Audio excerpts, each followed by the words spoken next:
What's up, YouTube? How we doing tonight?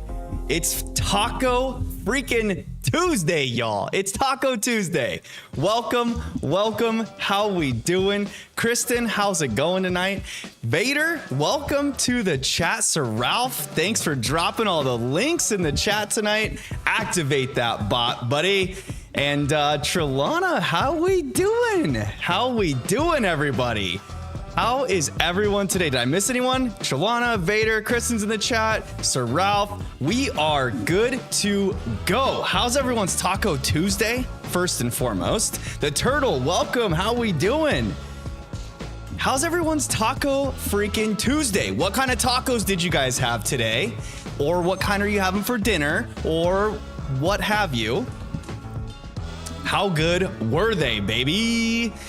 We're gonna go back into Sinnoh, back to our briefcase simulator, the favorite place for madness. It should be a fun time. I've got my counter all set up. We're ready to go. I've got I've got Isla sitting right next to me over here because she wants to be part of the stream, and I've got my DS set up on my desk here so that I can continue shiny hunting my starter in Soul Silver. I'm about 3,200 encounters in that, almost 33, I should say. And yeah, we're rip roaring ready to go. Pokemon Go Master, how we doing? Fajita tacos, those don't suck. Oh my goodness. Fajita tacos, guys. Just like every other stream, I am streaming to vertical platform, the shorts feed, as well as normal platform. So if you prefer one over the other, you can just jump into my YouTube channel and flip back and forth. The thumbnails, the title, everything's the same. Just the end of the title for the shorts feed is #shorts. So that is that. Pokemon Go Master says, nice hat, bro. Yo, thank you. I love it. It's the old school pixelated starters, and they don't suck. It's one of my favorites to wear. Ralph says, I had smothered pork chops with homemade mashed potatoes and broccoli. Yo, my goodness. That sounds delicious, Ralph. So delicious. Kristen says, I posted my news on Crispy's server. I couldn't go live. It said I needed 50 subs, so I posted a badly done short. Wait, you have to have 50 subs to go live on YouTube? Since when? Oh, maybe going live from your mobile device. Maybe that's why. Ah, that could be it. That could be it. Turtle says, I'm charging all my stuff because I have a hurricane incoming. Oh my goodness. Well, I hope everything is prepared for you. I hope that you're safe during the storm, Turtle, and hopefully you have enough battery power in your mobile devices to get through the whole thing. You need 50 for shorts format, Ralph says. Ah, I see. All right, well, that makes sense. But all right, with all that being said, let's hop on over to the game scene here. And I don't have my Switch powered up or my monitor on the proper screen or my controller.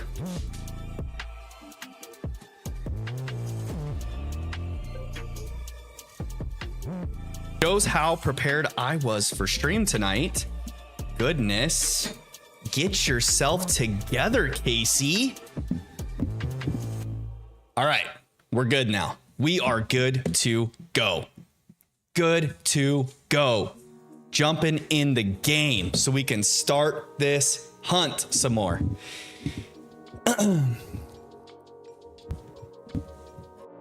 Pokemon Go Master says, what's your favorite Pokemon? My favorite Pokemon is Raichu. Good ol' Raichu. Bofadis, welcome. How are we doing tonight, Bofadis? How were your tacos today, buddy? What kind of tacos did you eat?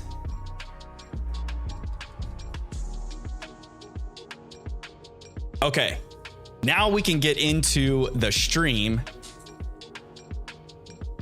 get things going. Did I mute the sounds for stream? I think I did. Let's just fix that right quick. There we go. Now you can hear it. Now you can hear it.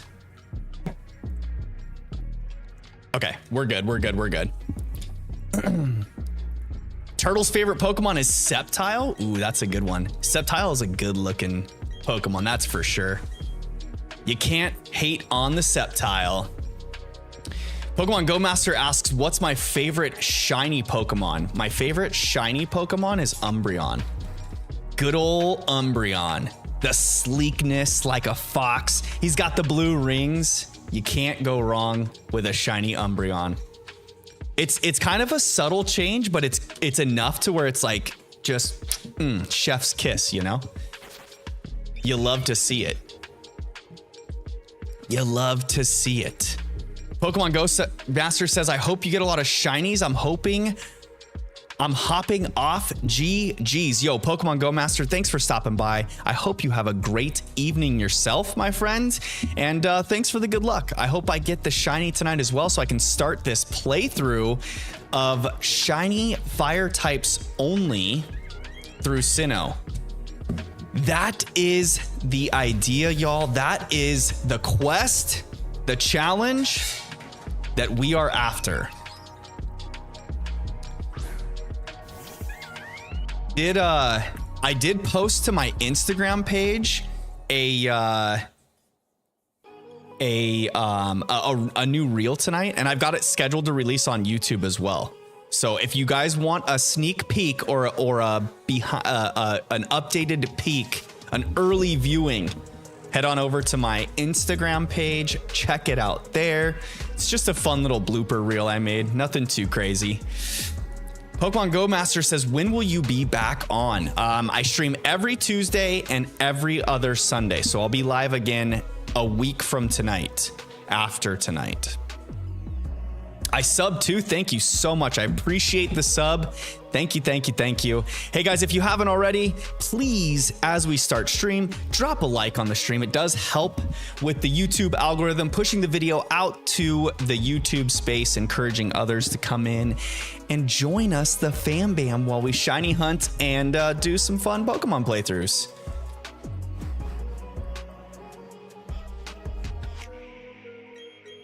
Vader says Royal Kin likes shiny Umbreon too. We should do a collab. I don't know who Royal Kin is, but I'll have to check them out. Shiny Umbreon's a good shiny. Such a good shiny.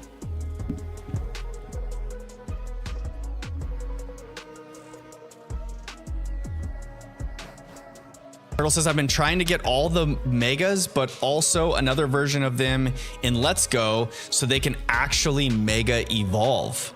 Ooh. Turtle, I'm sorry I don't have my Let's Go playthrough far enough to do any trading. I would have helped you out with the evolution trades. Hopefully someone else will be able to help you out with that in the server with a farther playthrough. I think usually Mass Figure will help out with trades in the server. You may try and ping him. I don't know if he's got a playthrough on Let's Go that far along or not to help you out with those evolution trades. But I could always help you out too if you want, if you're able to transfer them from Pokemon or Let's Go Pikachu over to your home and then into another game. Every other game on the Switch, I'm to a point where I can trade. So yeah. I can help you out that way. Pokemon Go Master says, it's my dream to become like you when I'm older. Well, thanks, Pokemon Go Master. I appreciate it. If you're talking about being a YouTuber, you can do it, my friend. I believe in you. Hopefully I can become a true YouTuber soon as well. This is just a hobby for me for now. I put quite a bit of effort into it though, especially this year. I've done a lot of learning. YouTube is a great space to learn things, to learn trades, tricks, things, all like that. So Kristen says only if you have 50 subs. 50 subs is only the requirement to stream from your mobile device. You could stream from a PC for free. For free. And there's a little plugin that helps you stream vertical.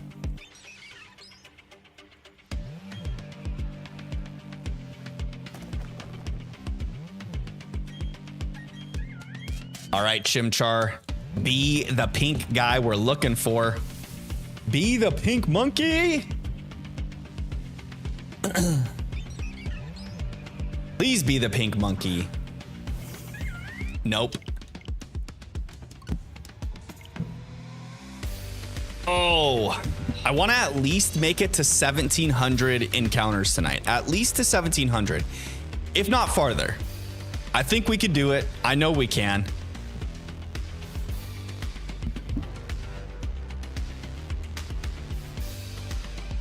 Kristen says, I don't have one, just my old crappy laptop, which won't work for Pokemon Go. You'd be surprised. There's ways you can change settings within like OBS and things like that to be able to stream from pretty ancient hardware.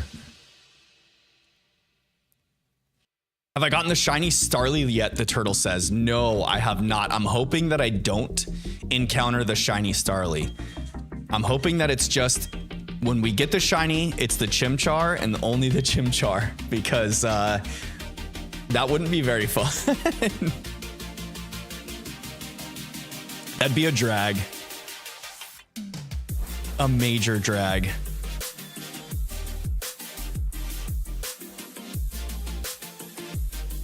Oops.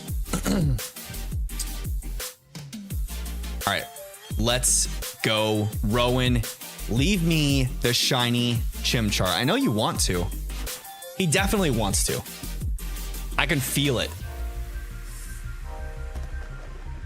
The King Ping has returned. Alex, welcome to the stream. How we doing tonight, my friend? How were your tacos on this wonderful Taco Tuesday?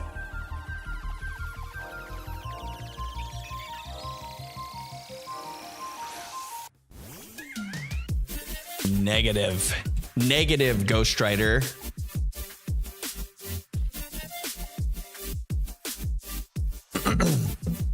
Turtle says there's a glitch where you can get to Shaman without Oak's parcel. So you should beat this run, or after you beat this run, you should shiny hunt it. I could.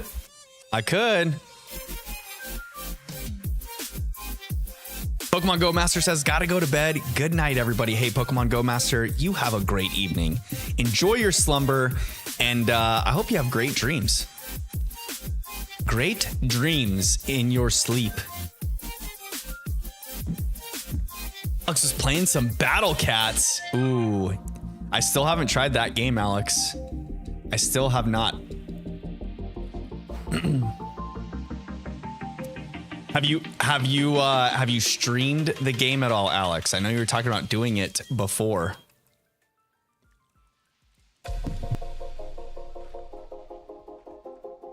Vader. What about both? What about both for what? Oh, streaming vertical and horizontal? Is that what you're asking about, Vader? I'm not sure what you mean by what about both. Pokemon Go Master, we'll see you next Tuesday, bud. Have a great evening. All right, Chimchar, be shiny. Be shiny, Chimchar.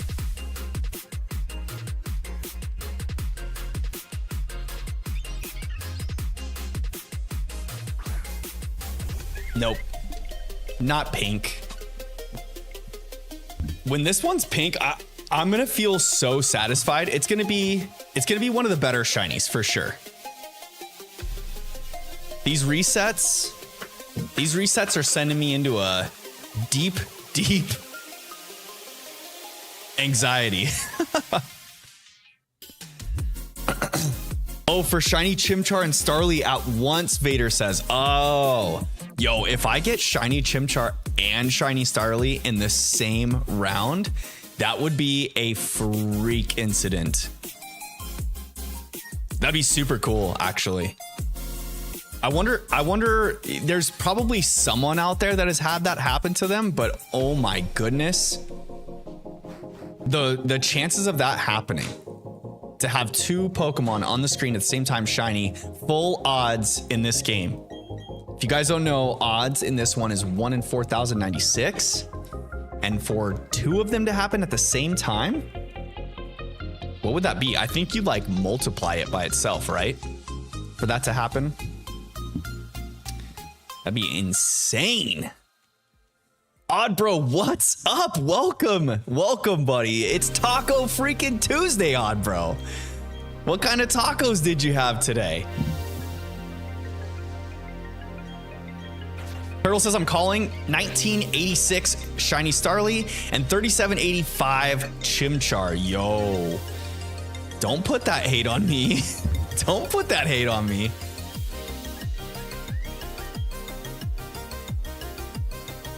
Turtle, did you guess 1986 for the shiny before, like in a previous stream? I feel like that for some reason that number seems so familiar.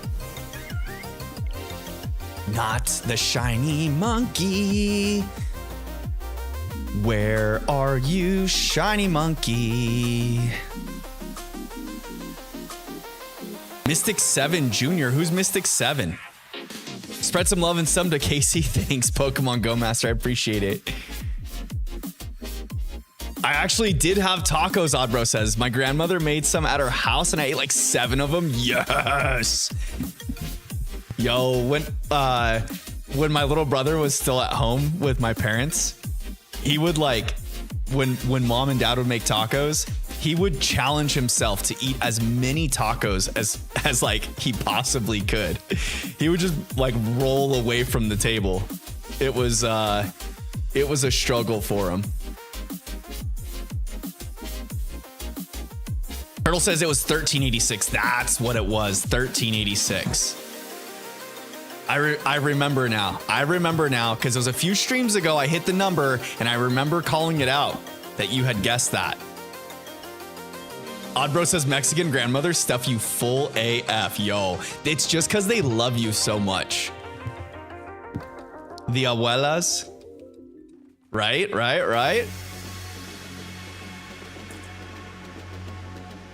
Mexican grandmothers are like the most loving. Any Hispanic culture or like Spanish speaking culture grandparents are just like the most loving grandparents.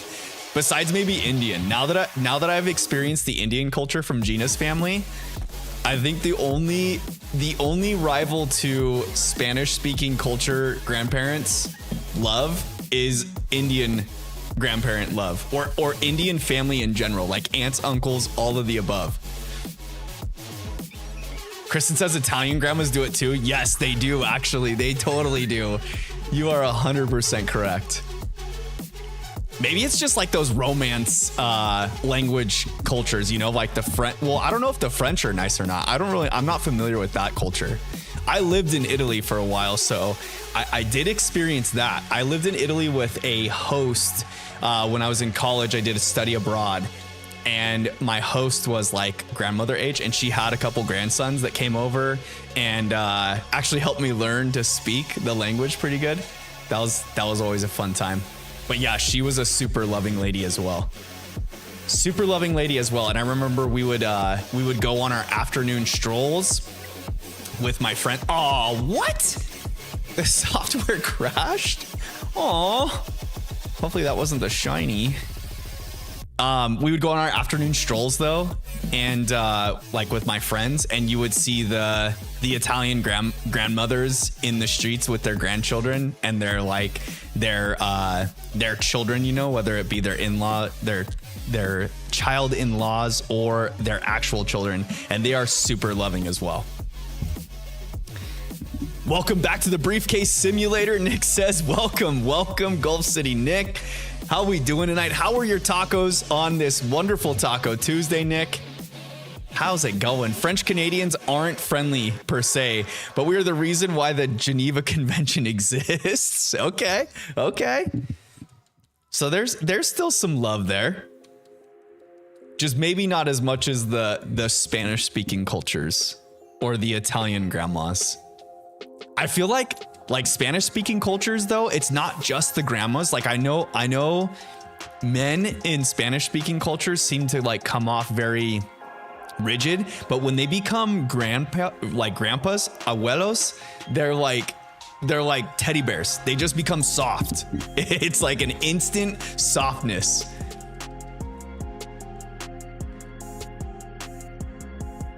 Nick says I didn't have any tacos, but I did spend some major money yesterday, so I'm tapped out. Oh goodness. That was part of your errand running you had to do. You had to go spend some good hard cashola. What kind of errands were you having to run that cost you some cha-ching? If you're allowed to say it, I should say. Oops, come on, Chimchar, pick it. If you ever play Battle Cats, here is a bro tip. Don't your free cat god until chapter 3, Alex says. Okay. If I ever play Battle Cats, save my free cat god until chapter 3. Buying a new motorcycle, Gulf City Nick. Yo, what kind of motorcycle did you get? Like a dirt bike or a street bike or like a roadster? Ooh, that's exciting though. Hey, you might be tapped, but it is exciting to have a new toy, and especially a toy like that one. Come on now.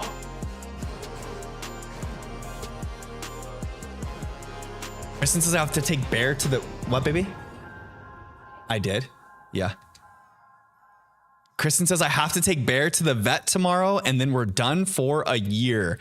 Ooh, gotta get the checkups. Gotta make sure that those little fur babies are healthy and doing great.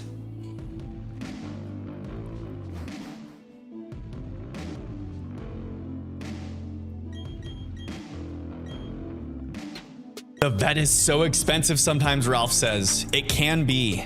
Especially when you have like emergency situations. Ooh, poor little pups and kitties. Poor little fur babies in general, I should say. Because there are those out there that have, you know, like gerbils and meese. What are those ones called that like always steal the jewelry? Ferrets? Yeah, ferrets. I always forget about those. And if you're Gina, you know, I guess people own flying squirrels as well. The sugar babies. Can't forget about the sugar babies.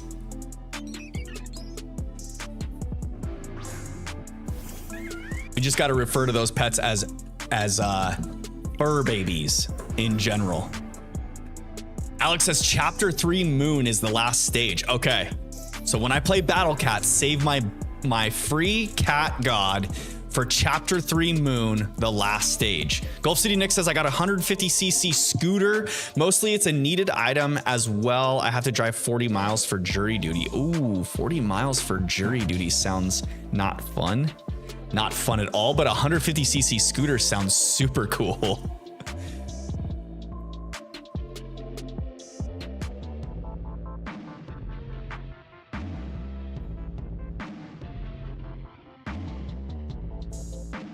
Says I'm still paying my dad back for Kira's final expenses. Oh, I'm sorry to hear that. That's never fun. Is she a vet? Gina? Is Gina a vet? No, she's not a vet. I was just referring to a line from one of the Who's That Pokemon reels I made with Gina. And she talks about a sugar baby in one of them. Or it's a flying squirrel, I guess.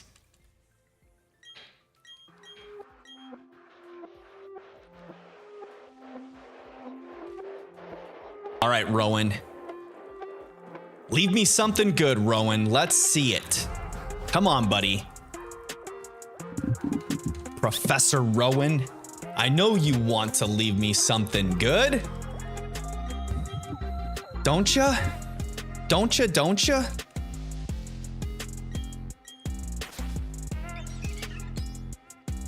Da da da da da da da da da da. All right, let's go, Chimchar. Be the shiny we're looking for. Soul Silver, no shiny. Gosh darn it. Ralph says, when will you make more shorts together? I don't know. I need to, I think I still have a little bit of footage that I could use from that first session that we did, but I might need to come up with something new to do. I kind of feel like coming up with something new to do just for my creative side to like itch that tick, you know?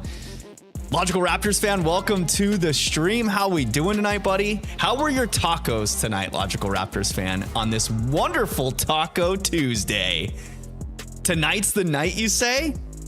Ooh, I hope so. It could be.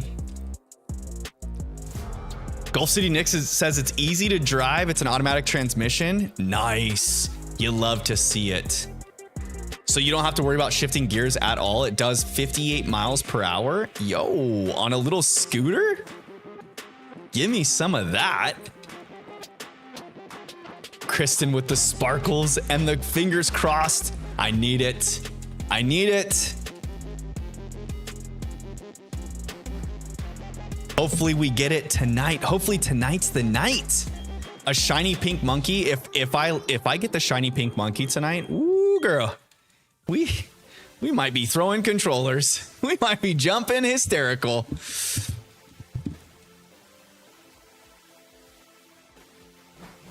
Alex says, Game Freak, we need a champion for Sinnoh.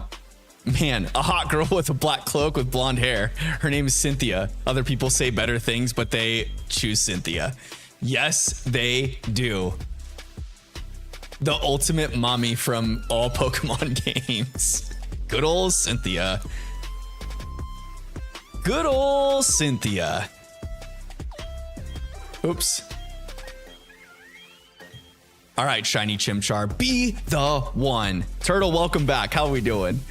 Welcome, welcome. Logical Raptors fans says, I haven't eaten dinner yet, so hopefully good, but I don't know about tacos. Ooh, it's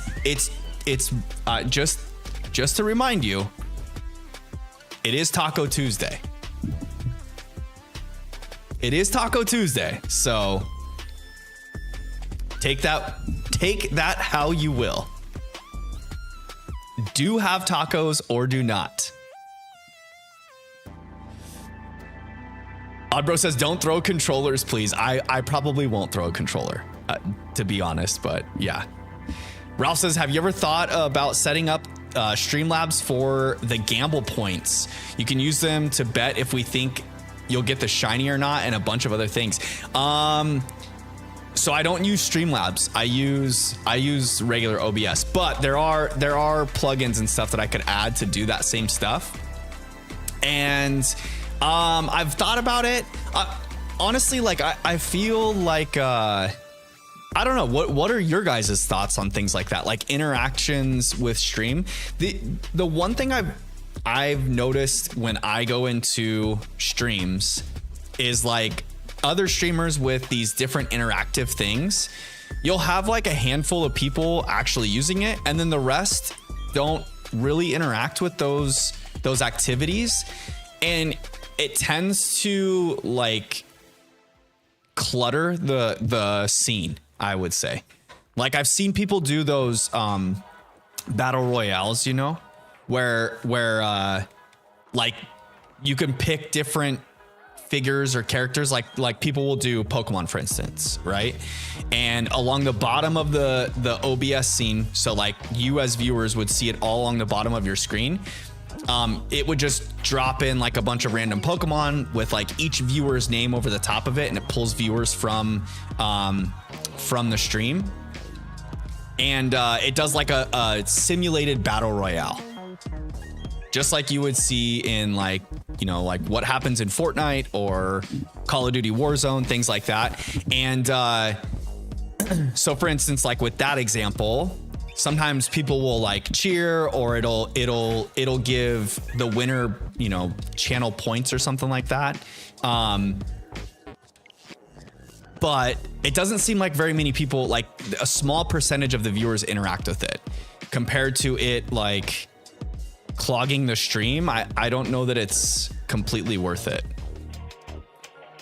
Especially because I like, I'd rather not have a bunch of like knickknacks and whatnot all over the stream, you know? I don't know. I do like how Twitch kind of has that integrated within the system though, like with the channel points where you just automatically incur channel points as you view, and then you can do like little triggers, you know, for those channel points. That's kind of cool.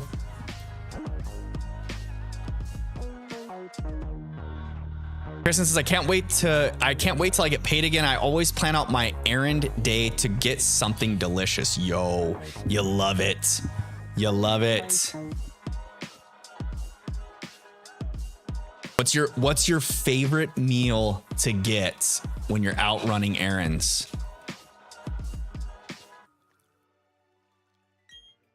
Also says, I like them because the points leaderboard competition makes people want to do them.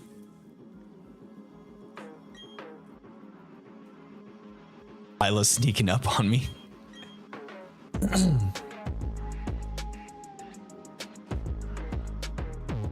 I do think that the competitions do help, like in some aspects. I would not want something that would like clutter the scene. You know what I mean? You know what I mean? Burn. Nick says, all for interactions, but be careful with gambling. Yeah, gambling can get a little on the sketchy side. What's that, babe? Were you talking shit to me? Oh, yeah, you could. Oh, wow. Yeah? No? Dang, Isla went to town on some chicken fried rice. Had some carrot cake, or not carrot, pumpkin cake for dessert. She's just living the dream over here, y'all.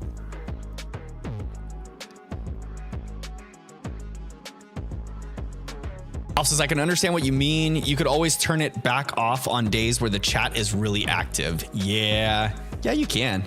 You can do all that kind of stuff. I wish that she would just start walking. Although I probably shouldn't like get too far ahead of myself with that, because then she'll be really into everything. Kristen says, I love my fried chicken place, but sometimes it's tacos. Yo,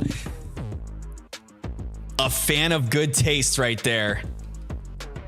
Fried chicken doesn't stink, but tacos is where it's at, especially on Tuesdays. You gotta get the tacos.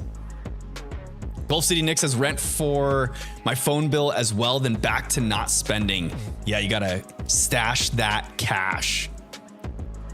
Logical Raptors fan says, Popeyes is pretty good in Canada. Popeyes is pretty good in general. Popeyes doesn't suck.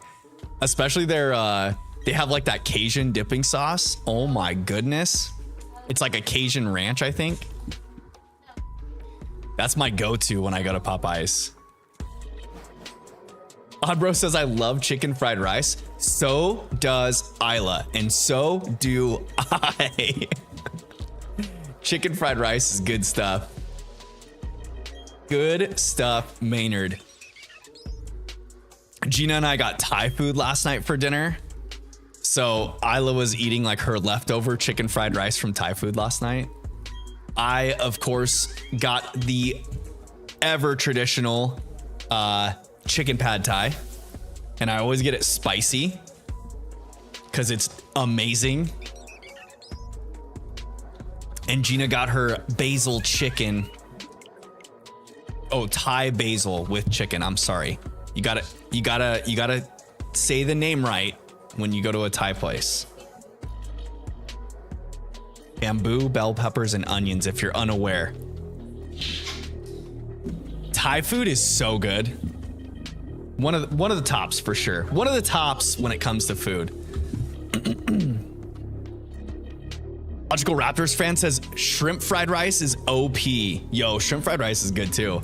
I feel like I prefer chicken fried rice though. Over shrimp fried rice. Shrimp fried rice is really, really good. Don't get me wrong. but just something about like a good chicken fried rice.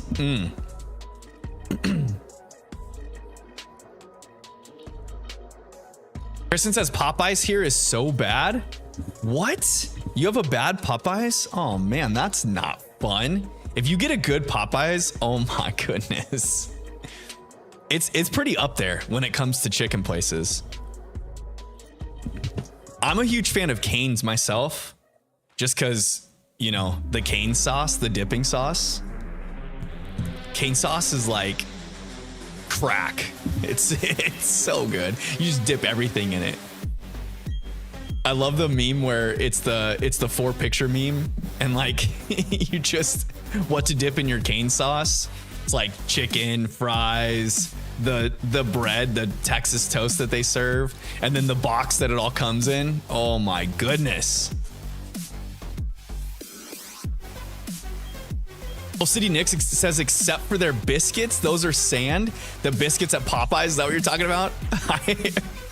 I don't know if I eat the biscuits usually. I just get like the chicken tenders and some fries. Guess you got to get the meal, right, to get the biscuit. Isla, are you just messing up my stuff in there in the drawers? All right, no shiny Starly. We're looking good. Also no shiny Chimchar. Not fun. Not fun at all. We go again, fam bam. We go again. Logical Raptor fan says there's some local owner places that have killer chicken, but it's a long wait. They are busy. Yo, for sure. The local places are always the best. Scott Shadows, welcome to the chat, my friend. How are you doing on this wonderful Taco Tuesday, Scotty boy? And how are your tacos tonight, my friend? Best biscuit in Canada is Red Lobster's famous biscuits. Yo, the cheddar biscuits from Red Lobster, those things are fire. Those are so good. You can't go wrong with the cheddar biscuit from Red Lobster.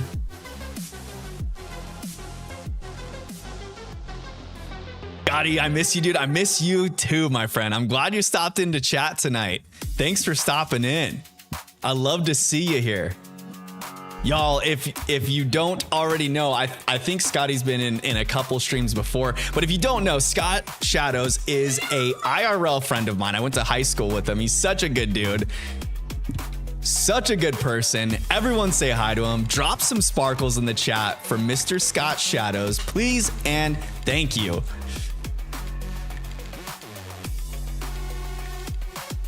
Ralph says a fresh Popeye biscuit is underrated. An old one is bad for sure, but fresh, they can't be beat. Yo, I'm gonna have to side with Logical Raptors fan about the Red Lobster's biscuits, because I totally wasn't even thinking about Red Lobster's biscuits, but now that it's mentioned, that's the only thing that's on my mind. I can't stop thinking about it because of how good those suckers are. I would say those Red Lobster biscuits are unrivaled. They're unmatched. Uh-oh. No. Hey, babe. Okay. She's grabbing the modem off the stand over here. All right. I think we're okay now.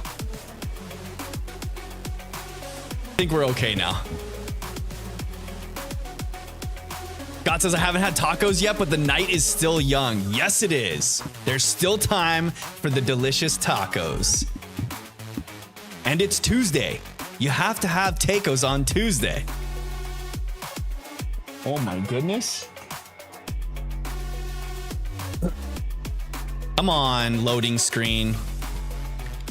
The wonderful joy of soft reset hunts in BDSP. Gold City Nick says, as a cook, I tend to disagree. Most of those biscuits are kind of dry. Well, actually, you know what's good is if you get so you can get like the box version of the Red Lobster biscuits at the store, and you can make them. And I tend to add like a little extra cheddar to them. Yo. But homemade or local is always better for sure. For sure. If you can ever go local or homemade against anything else, that's the way to go. I think the only thing that's probably better than homemade or local would be an In-N-Out burger. Because if you're going for like a good smash burger or like that style, the way the In-N-Out makes them, I don't know if you can beat that at home. In-N-Out's pretty up there.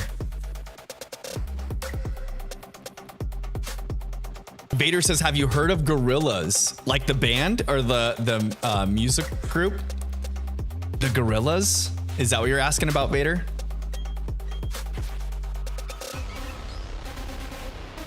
Just got back from the longest train ride ever. Yo, I don't miss those days. Those are not fun days. Would you have a Barstow run that just stuck you in the hole the whole time? Those are the worst.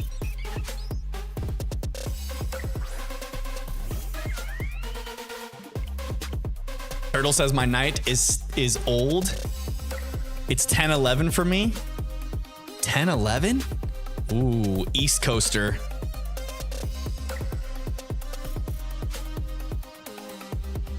Kristen says, don't talk about In-N-Out. Crispy will show up. Yo, In-N-Out is so good. It's freaking so good. And people that try to compare White Castle to In-N-Out, I feel like it's just not even comparable. Like you're talking about apples and oranges. And then Five Guys and In-N-Out, two different things entirely. Entirely two different things. Pokemon Go Master, welcome back. Welcome back. Y'all, if you haven't already, please drop a like on the stream. It does help push the video to the YouTube algorithm, encouraging others to come in and join the fam bam so we can shiny hunt and hang out together and do cool things. It's free for you. It's cool for me.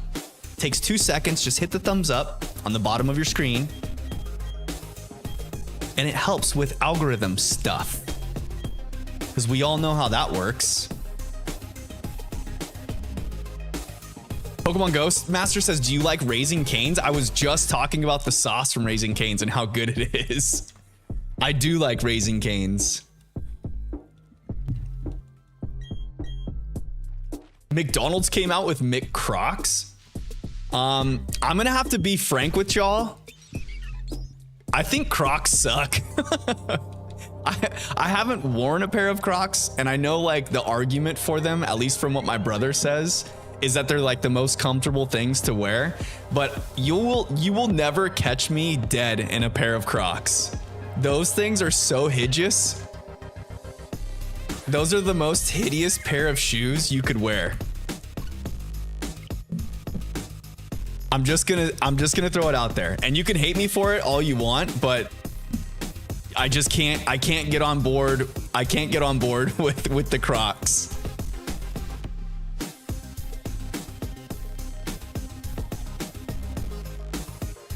Ralph says, I miss In-N-Out so bad, and White House is nothing like it. White Castle, you mean? Yeah, it's like a completely different thing. But the Midwesterners love White Castle. The little burgers. I feel like it's different. It's good in its own way, you know? But they're not comparable. It's like Five Guys and In-N-Out. Pax says, do you compete or do you watch parties for VGC? I do not compete in VGC. But I just follow the circuit. It's super interesting to me. I've thought about putting some teams together. We did a little VGC community tournament in our Discord, which was super fun. So that was cool. Do you compete, PAX, in VGC stuff? Do like to follow the tournament, the weekends, and how the standings go and all that kind of stuff, though. And it's just super cool to me, like how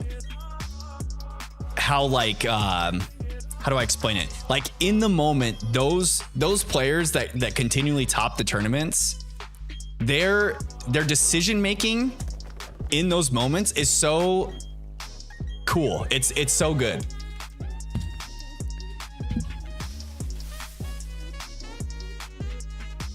Shadow says they're fire. What are fire? Crocs? Are you talking about the Crocs?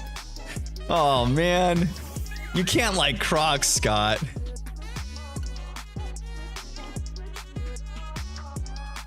Vader says Crocs. Really, we need to talk. Yeah, I'm not a Crocs fan. Pokemon Go Master says, did you get a shiny Chimchar yet? Not yet, my friend. That's why I'm still running through these briefcase simulators like it's going out of style. White Castle, and as a Midwestern resident, I can speak for all of us. White Castle is not only good when you haven't had it, it's only good when you haven't had better. It's actually, well, White Castle's pretty good.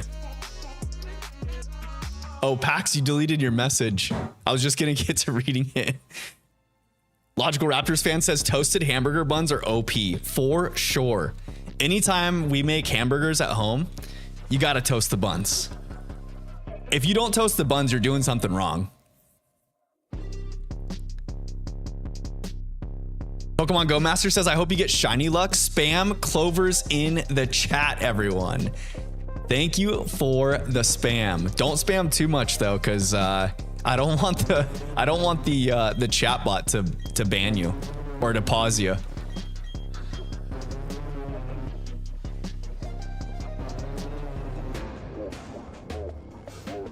Turtle says, I'm trying to get my Magearna from completing the home Pokedex. Ooh. That's an achievement in itself.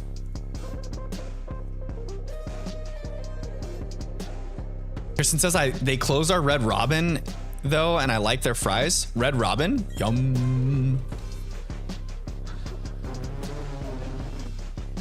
Says no shinies for the Crocator. Oh no. Maybe that's why the shiny hasn't showed up yet. It's because I'm not a fan of the Crocs is why. Pokemon Go Master, good night. Have a good night, my friend. See you Tuesday and then Sunday. I will see you on those days.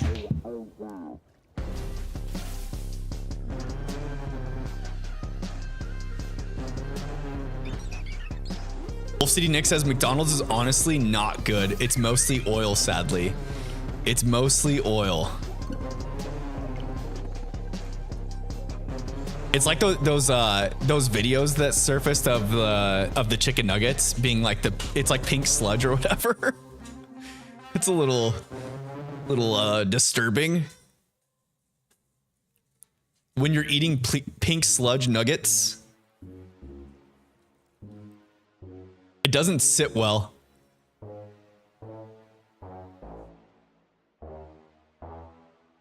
Turtle says I have 723 of the 1025. Yo, you're almost there, Turtle. That's a good chunk. I wonder how many I have. I haven't even looked in a long time. Pokemon Go Master, try to remember me. I will remember you, my friend. When you show up next week on Tuesday, I will remember you. Believe it or not. I don't have a memory of an elephant, but it's okay. It's not super forgetful.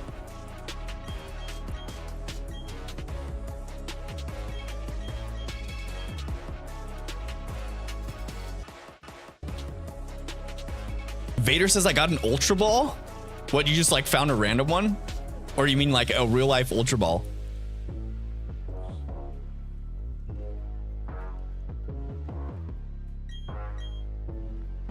Ultra Balls are super useful.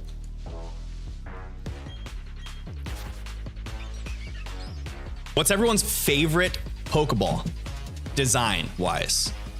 What's your favorite Pokeball design wise? Ba ba ba ba ba ba ba ba.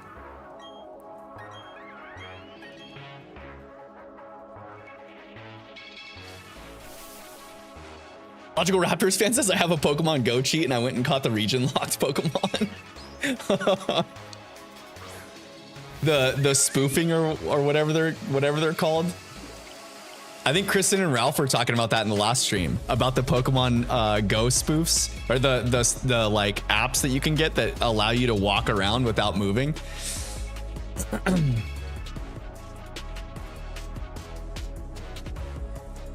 Also says I want the IRL Pokeballs. The luxury dive and premiere would be first. The luxury ball is so good. So freaking good. Pokemon Go Master, we'll see you, buddy.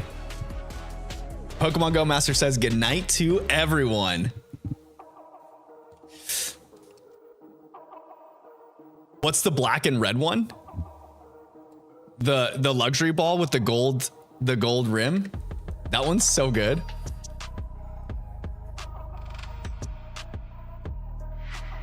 The cherish ball. Oh, the cherish ball, that's when you get like when you get gift Pokemon. Max is calling out the dream ball as their favorite. Yo, the dream ball's a good shout.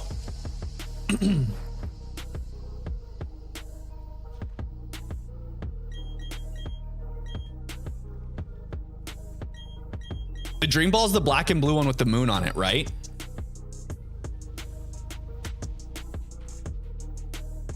The cherish ball is the all red and black one for sure.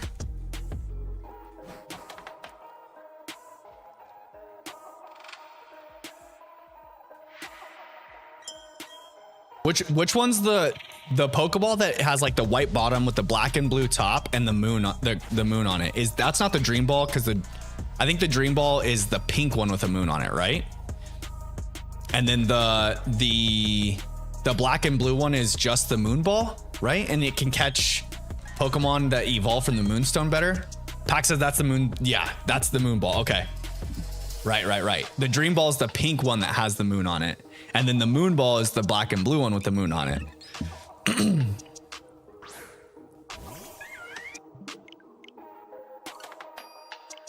No pink monkey. Turtle says the original ball is one of my top 5. The just good old classic red top, white bottom, looking like a Voltorb Pokeball.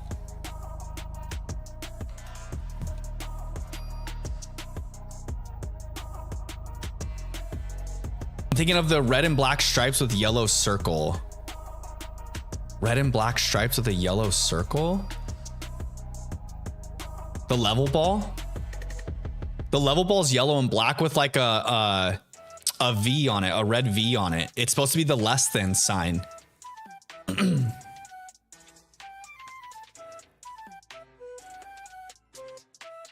luxury ball is technically red and black, right? Because it's all black with like a little bit of red trim and then it has the gold band. The luxury ball is so good. Gulf City Nick likes the repeat ball. Yo. I've got a shiny Raichu and a repeat ball.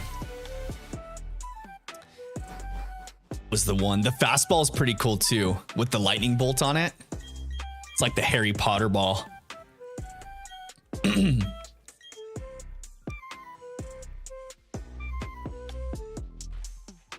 we got some Harry Potter fanatics in the chat tonight?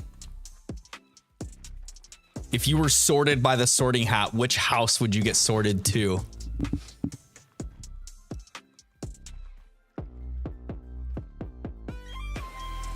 The timer ball is red and black too. Oh yeah, it is. It's like white with red and black on it. That's true, Ralph. That's true.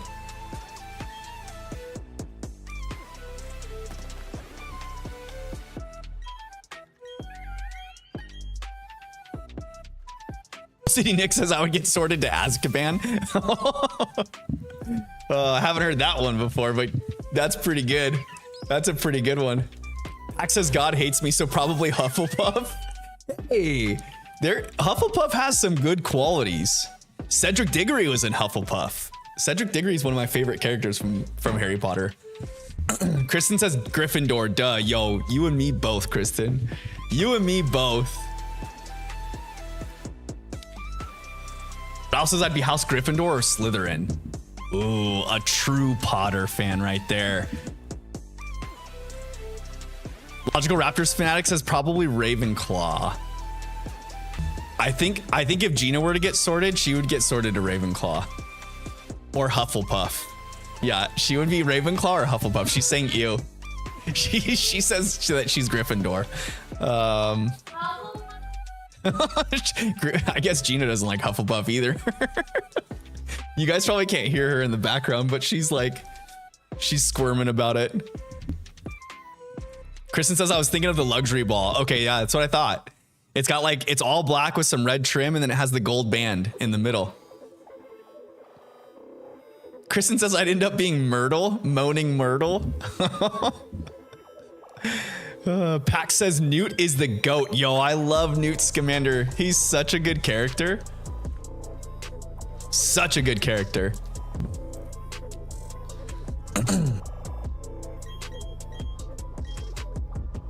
The Magical Beasts series.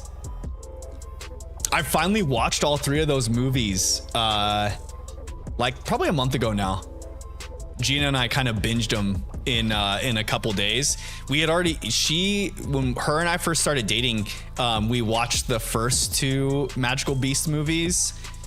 And then that the third one came out I think right before Isla was born, and we never watched it.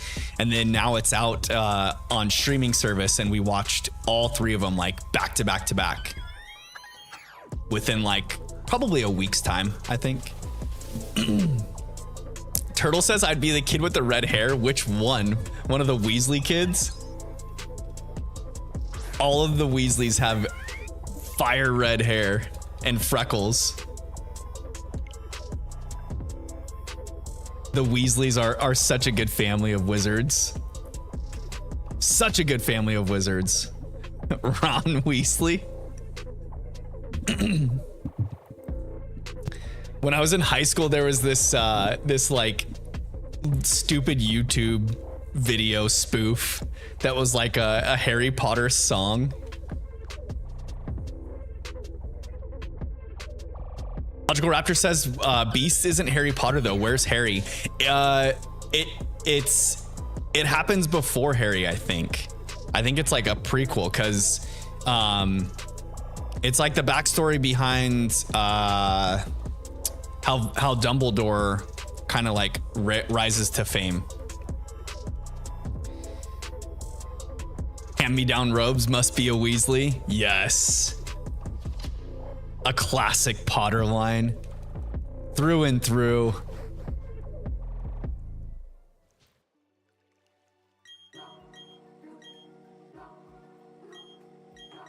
All right, Rowan. Just do me a solid and leave me a shiny. Right here.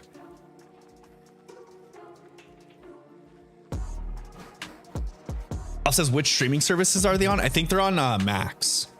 I think they're all on HBO. I'm pretty sure the whole entire Harry Potter collection is on Max. Oh, Pax says they're on Peacock too. Peacock 2.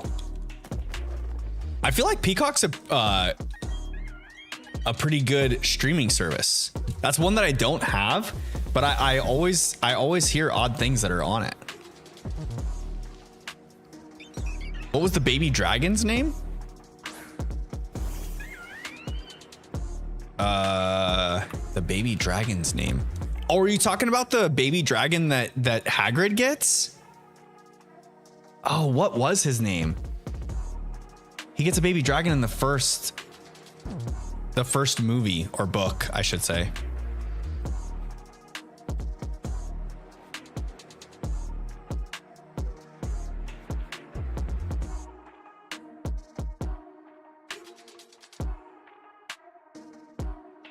Alf says I'll get Peacock so I can watch it and Bel Air. Yo, Bel Air looked like a pretty good series. It looks like a dark kind of version of Fresh Prince, right?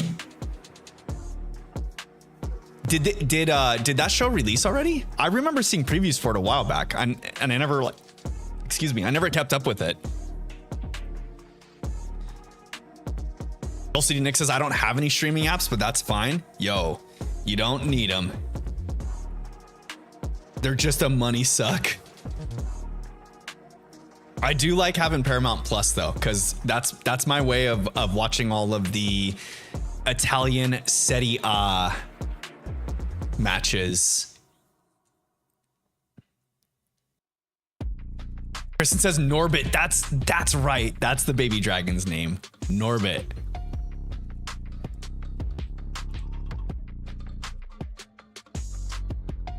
Need to close that down. Okay, there we go. Says season 3 is out. Oh my goodness, I'm so far behind then. I remember seeing the preview for like the first season and thinking, you know what, I gotta watch that, and I never did. Bel Air is great, definitely a more serious tone than the original. It's on season 3. Yo, I'm way behind that then. Max says I got Paramount to watch Rocket Power with my nephews. Yo, Rocket Power was so good. I remember watching Rocket Power with my little brother as a kid. I think I was in like probably junior high, early high school age, and he was like just a youngster, like super young, like kindergarten maybe. I've got a pretty good age gap between myself and my younger brother. All of my younger brothers, actually. They're what? 10, 11, and 13 years younger than me, I think. A pretty big gap there. I think I was 10 or 11 when the first one was born, and then the next one was born a year later, and then the third one was born 2 years after that, or I think. If I remember correctly. But yeah, Rocket Power was good. That's back when like the X Games were super popular. Whatever happened to the X Games, right? I feel like it just kind of fell off, the popularity of the X Games. But we did get, they did like freestyle skateboarding in the Olympics in Paris.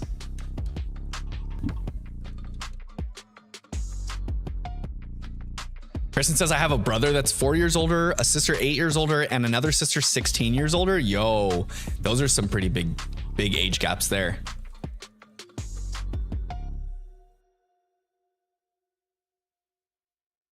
I always remember like doing the Rocket Power handshake, or like the high five fist bump and the woogity woogity woogity woogity.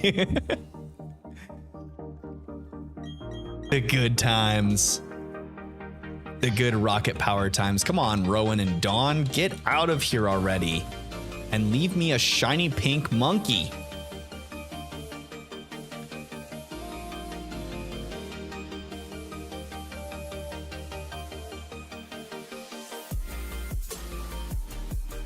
Oh man, my freaking eyelashes keep tangling up.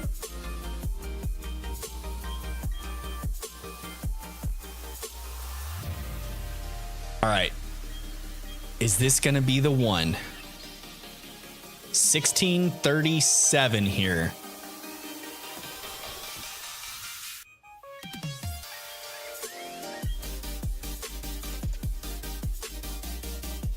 $16.37.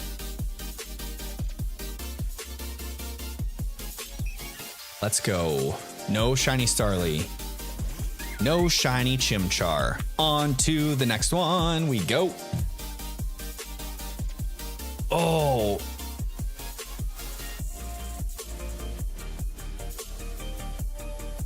Ralph with the woogity woogities. That was such a good show. They'd always do the fist bump and then they would do the fingers, the woogity woogity woogity woogity.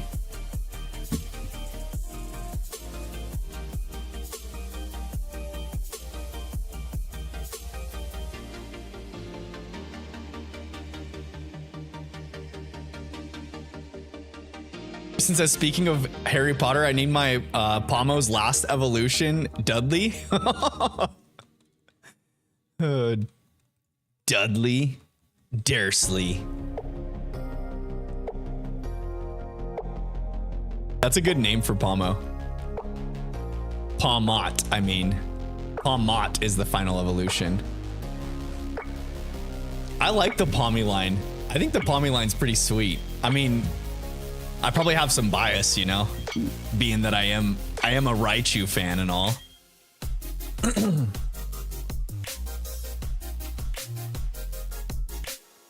Just love the electric typing in general. Electric type is my favorite type. But I'm always part of the grass gang for starters, baby.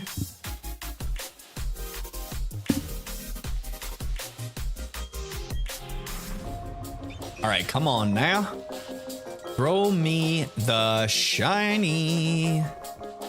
Shiny, shiny Chimchar, where are you? I need you to come to me. It's odd that we haven't had a blue or masked figure haven't been in chat at all tonight.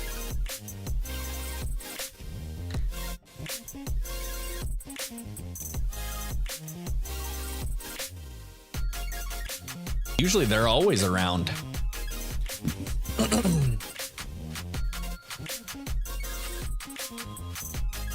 I hope they're okay.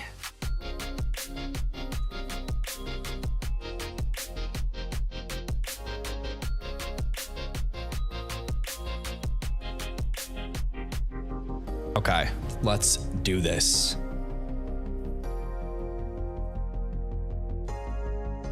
I think I'm gonna try and get to like 1650 before my usual bathroom break. I think I can do it. Maybe 1660. Then we'll really push it.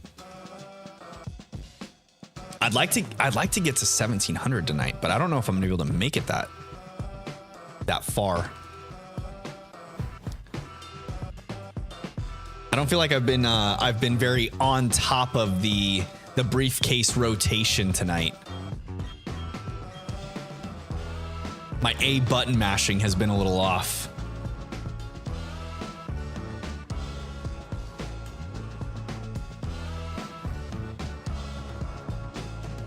Lock it in. Maybe I can push myself to get farther into the hunt.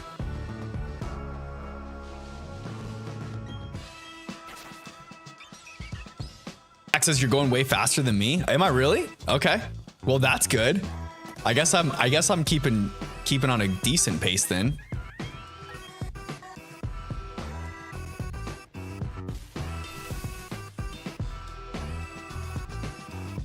I just hit 3,300 encounters in Soul Silver. Still no shiny starter there either. It is kind of nice though, because like in my Soul Silver hunt for the shiny starter, I'm technically encountering 3 Pokemon in a row, you know? All 3 shinies that I would take.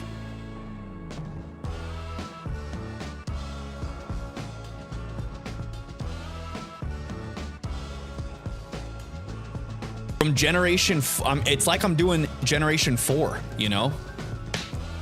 Per stream, because I've got Soul Silver up on the DS on my desk, and then I'm shiny hunting Chimchar in a briefcase simulator.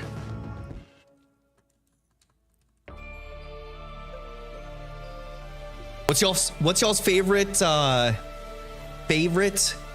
remake or like revisit to a previous region that we've already had? And I would say Legends Arceus can go in this group too. So if Legends Arceus is your favorite revisit to a previous Pokemon region, you can call that one out. Otherwise, like out of, you know, Fire Red, Leaf Green, Oras, Soul Silver, Heart Gold, Soul Silver, Brilliant Diamond, Shining Pearl, if you pick that, I guess. I don't think anyone would, but maybe you do. Pack says Oras is their favorite. I need to play that. I need to play Oras. I'm gonna get through my shiny badge quest of Soul Silver, and then I'm gonna play Omega Ruby. But I think when I play Omega Ruby, I'm just gonna do like a standard playthrough. Ralph says I really like Fire Red Leaf Green for sure. Do you feel like that's a nostalgia thing, Ralph?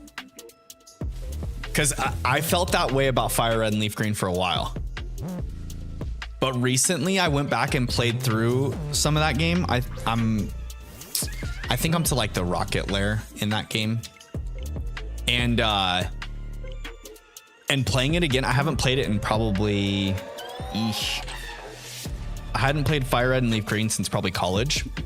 So it's been some good time. But I feel like going back to that game, especially after playing the modern games, it's not as fun as I remember it. Or it's not as like nice as I remember it, I guess. Ralph says I didn't play the newer remakes thing. Yo, me too.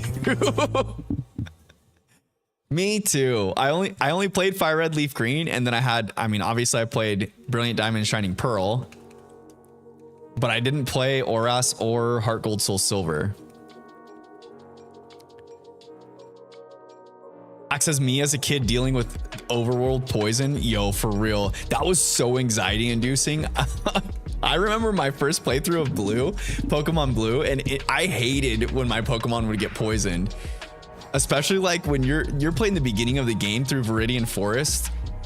I ran from every Weedle because that sucker with Poison Sting. Oh, the doggies. That sucker with Poison Sting, I know that the percentage was low that your Pokemon would get poisoned, but I kid you not, that percentage was high. I hated that. And I was the type that I would grind in Viridian Forest. I would grind all my Pokemon before I faced Brock to level 10. So any Pokemon that I had before Brock, I would grind them to level 10 in Viridian Forest, because the theory behind that is all of the Pokemon in Viridian Forest are the bug Pokemon, you know, so they're pretty weak. And if you get Pikachu, you could either catch it, or usually by the time you would start encountering Pikachu, usually the Pikachus that you encounter in Viridian Forest are pretty low level. So you can usually like 1 or 2 shot it, but like Caterpies are usually pretty easy to knock out. And then if you ever get Kakuna or Metapod, they would give you like so much experience and you would take no damage from them. So like you wouldn't have to worry about going back to the Pokemon Center as often. So I'd always grind my Pokemon up to level 10 there. Less trips to the Pokemon Center. More experience grinding.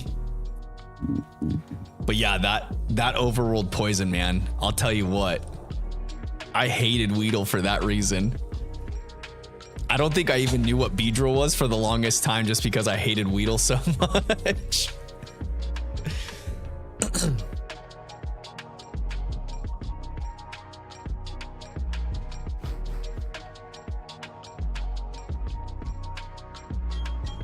I feel like a lot of the community, though, highly regards Omega Ruby and Alpha Sapphire. I think it's just because it was the one time that Game Freak did a remake, but not just any remake. Like they fully brought that game to the modern era that was at the time. With like X and Y, right?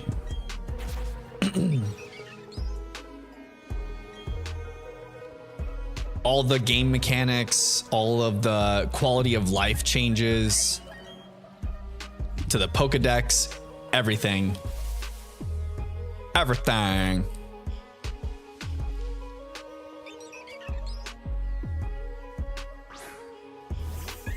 No pink monkey.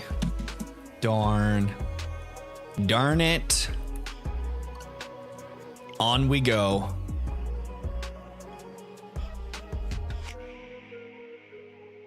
Overworld poisoning haunts me to this day. It makes me it reminds me of like so you remember when your Pokemon would get closer to fainting, the overworld poisoning would tick like every step instead of like every couple steps when you were like when your Pokemon was real close to fainting. Oh no. Ralph says I want a new 3DS XL so I can play those games, to play Omega Ruby and Alpha Sapphire. You could probably find, I think, what is it, the 2DS XL for a lot cheaper if you're just looking for like a cheap way to play it.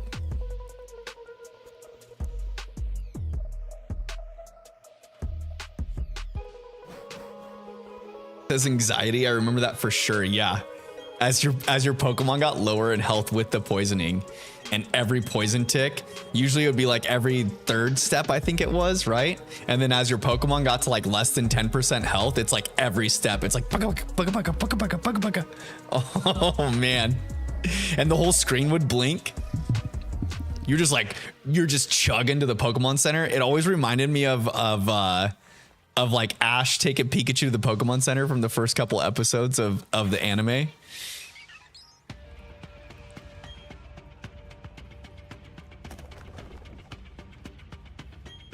Oops. Pack says it's crazy that the 3DSs are more expensive than the Switch Lite sometimes. Yo, for real. Like especially those the new 3DS XLs are super pricey.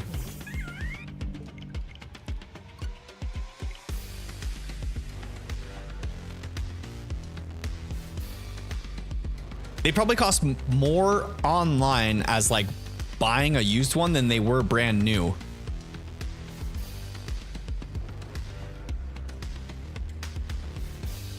How much was that console on drop, I wonder? I'm gonna Google it right now. How much did the new 3DS XL cost at launch? Look at that. Google's so smart. It used to cost $200 at launch. And it's like, I think you can't get one for less than that. And depending on the model that you get, it can be more than that.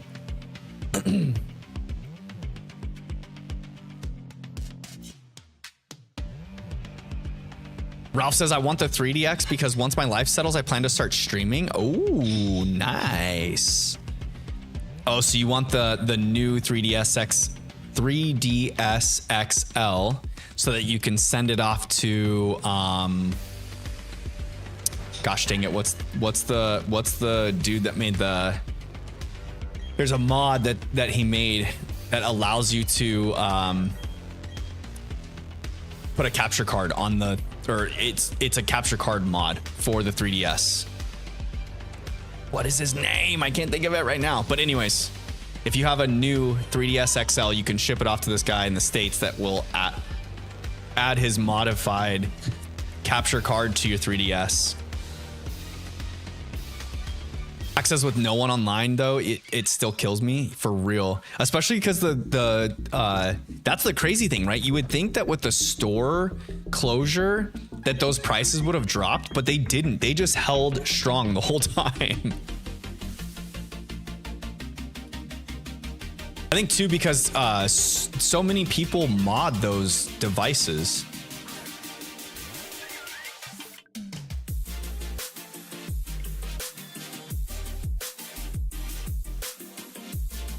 I saw a YouTube page that just constantly talks about like modding the 3DS device, and like all the things that you can do with it, which is pretty crazy. Like how you can add different apps, customize the screen background, things like that, and then different games that you can still add to it and circumvent the whole 3DS store closing.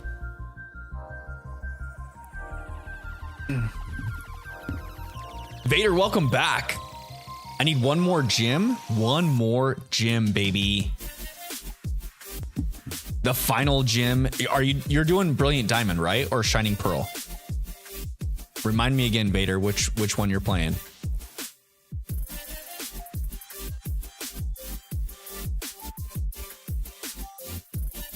The electric type gym leader. Volkner, right? I think his name's Volkner. Shining Pearl. Got it. The same one that I'm playing.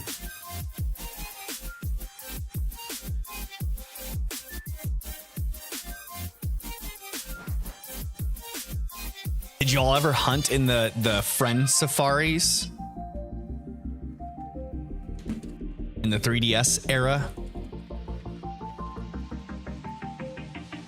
That's that one shiny hunting method I have not tried still is the radar hunts. The Poke radar hunts in this game. I have not done them. I think the Poke Radar hunts were better in the original Diamond and Pearl though, right? Because of the way the mechanics work or something like that. The chances for your chain to break is higher in the older games, but you're more guaranteed shiny, I think it is. The way that the shiny rates work or something like that. So if you can get your chain to continue, it's probably better. But it's a lot easier to keep your chain going in BDSP. Vader says I'm the only one left. No, Vader, you're just the only one in shorts chat. That's all. The rest of the fam bam's over in the normal chat. If you stay there, I bet Ralph pops over. He likes the shorts chat. X says I got Pokemon X a week before the servers went down. Oh no. No bueno. No bueno.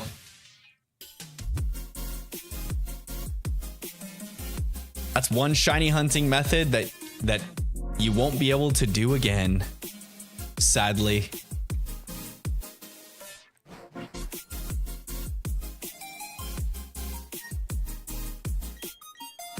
But with the 3DS store closing, it's been what, a year since it closed now? I think once we have enough time pass between the 3DS store closing and like a new console, or just enough time passed since then. Wait, stream elements. Yeah, Vader, you could type !8 ball in chat and the stream bot will respond. Or !Twitter. Any of those things. But what I was gonna say is, if once there's enough time between the 3DS store closing and like modern times, we'll probably hopefully get some sort of ports of the classic games, or maybe the GBA games or something of that sort. I feel like Game Freak is holding off on releasing those because of the fact that like so many people purchased the virtual games before the 3DS store closed, like when time was running out, because they gave like that month notice before it closed. So they probably had a huge spike in sales on those virtual console games. And if they would have just like turned around and released all those games for the Switch, people would be so pissed. I think once we get enough time away from the 3DS store closing, like a 1.5 to 2 year mark, I bet will be the sweet spot.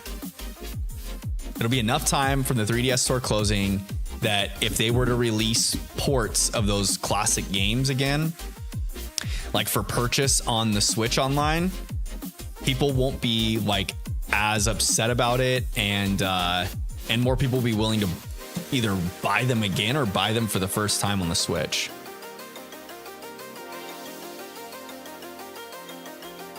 And two, I think it's all but confirmed that the new Switch is going to be backwards compatible, so that'll help too. Max says when they take Transporter and Bank away, they have to be gearing up for it at least. Yeah, for sure. That's probably when it'll all transfer over. Or they'll do something with like with Virtual Console on the Switch.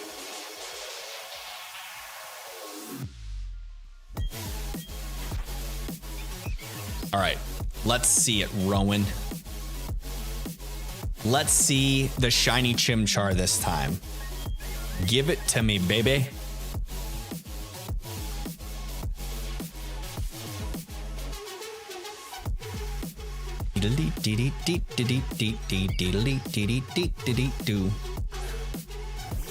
No Chimchar.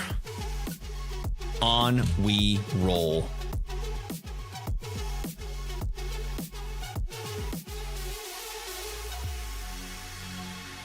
I wish that the soft resets on the Switch were smoother.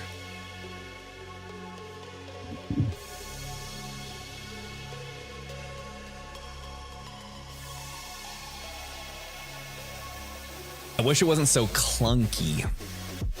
You know? The clunk.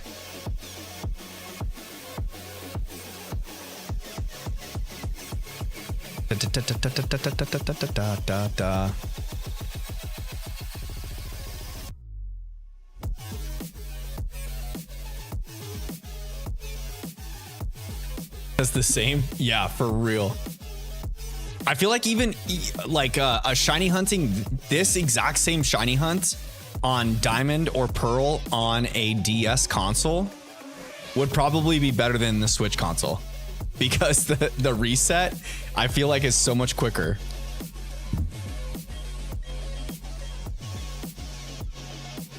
For one, I don't think it helps that I purchased a digital version of the game. So there's that. It has to like go through, the Switch has to go through its checks, you know, to make sure that I'm capable of playing this game. It's not like on a different console yet, or up like open on another console. And then it has to go through all of its like load up stuff that it does, which I feel like older Pokemon games don't have as much of a load up screen as what these do.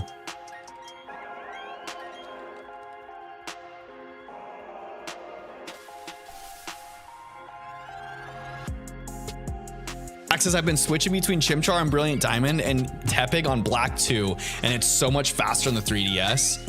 Yeah, all of those games. I think too, like I was saying, if you did you purchase a digital copy of Brilliant Diamond, or do you actually have the cart in your Switch? Because I think that makes a decent difference as well. Vader says Candace looks like Team Clover and she also has Abomasnow. I was just looking like Ace Ventura right now. Good night, I love you. Hold on, chat.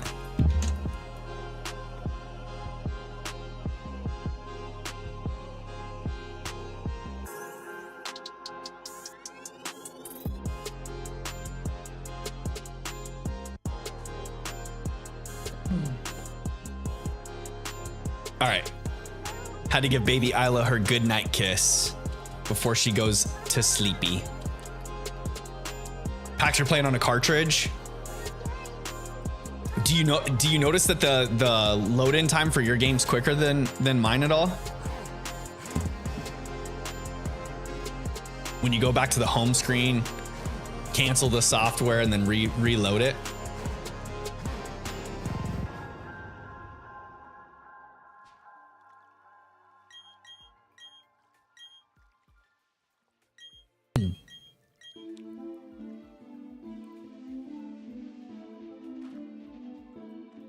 I feel like Abomasnow is such a forgettable Pokemon. The one thing it has going for him is snow warning. Like that keeps him like in everyone's memory, you know? That 4 times weak to fire probably isn't good though. Doesn't matter how great your health point total is or what your defensive stats are, when your 4 times weakness is to one of the most popular types. Definitely faster not checking the online stuff. Yeah, for sure. I bet it's much smoother.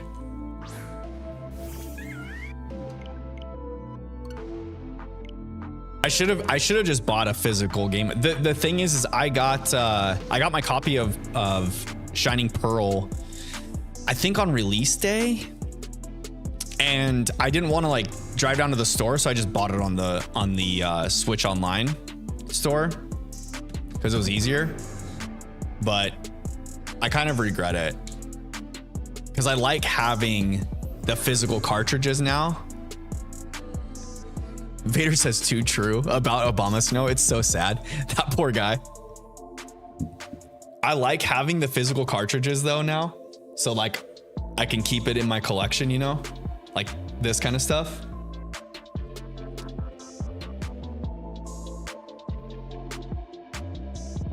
have it with Violet or with Scarlet and Violet. But the one thing that's crazy, if you think about it, okay, so Diamond and Pearl had day one patches, or BDSP, I'm sorry. BDSP had day one patches. So one thing that's super crazy to think about is if you go buy a hard copy of BD or Brilliant Diamond or Shining Pearl, and then let's say like down the road that the same thing happens to the Switch that happened to the 3DS, right? That Nintendo decides to close the stores, close the online support, all of that for the 3DS, or like for the Switch, like it did for the 3DS. That game will be no longer playable unless you already installed the patches on your hardware. How wild is that to think about? Ilka and Game Freak released an unfinished game that was patched day one.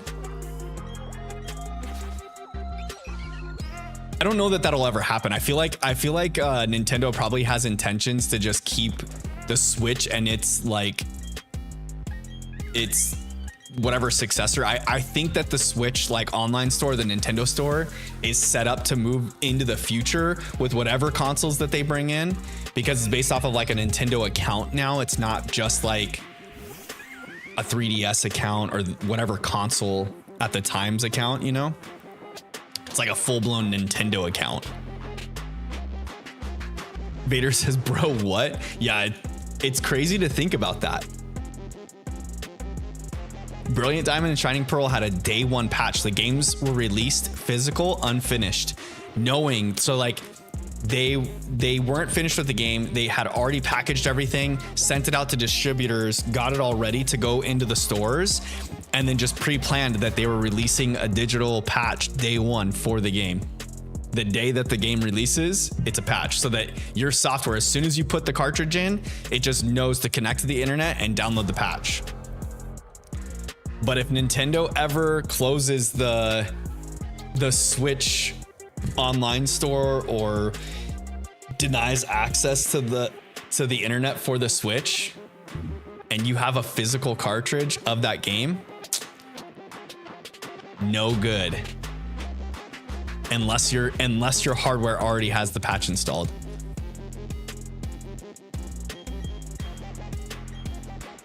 Says I just got all of them in the last 2 months because my comic store was selling them for $30. Just got a Switch also. Yo, that's so clutch. It's sad to see that a lot of like physical retail stores like that are starting to go out of business. It's unfortunate. Like comic book stores, video game stores, things like that, because of the rise in digital, and then also just big box stores kind of dominate those markets. Like Walmart and GameStop. Jelana says, sorry, I had to go MIA. Had to do raid leader stuff for my Final Fantasy group. Yo, no worries, buddy. How was your raiding tonight? Were you successful? Did you get any good loot?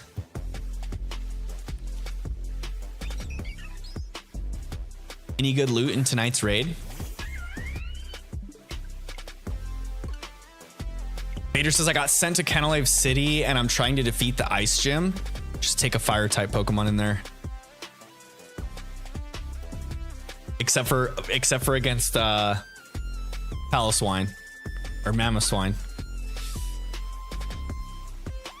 No raids tonight, they just start tomorrow. Oh, gotcha. I've been hard stuck on a boss. B pun intended. Oh, it's like a bee. The boss is a bee.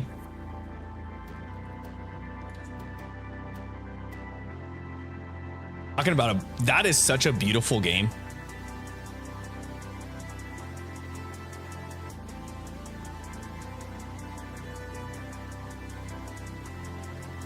It's Final Fantasy 14. Final Fantasy 10, 5, 1 behind stuff. Yeah, 14. She's a pop idol that fuses with a bee. Her name's Honeybee Lovely. Oh my God. What kind of storyline leads up to that?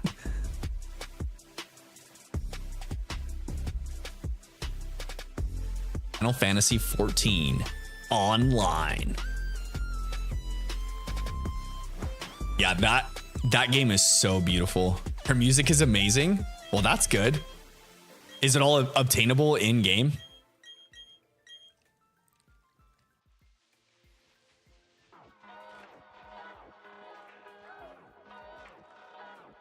Be very surprised it makes sense. Her fusing with the bee makes sense, or like her being the boss that you lead up to.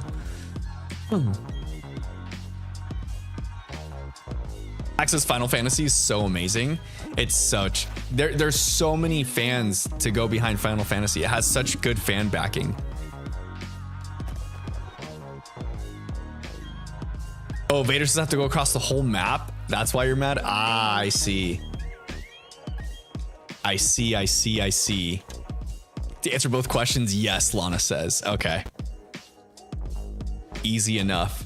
You can get music scrolls and put the music on in your bedroom. Really? That's cool. Is your bedroom like a home base for your character in the game? Can other characters like adventure to your bedroom? And you get to like put your collectibles on display for other people in the MMO. Honestly, Final Fantasy 14 in particular is the best. It's a culmination of all games condensed into one. The last question, yes.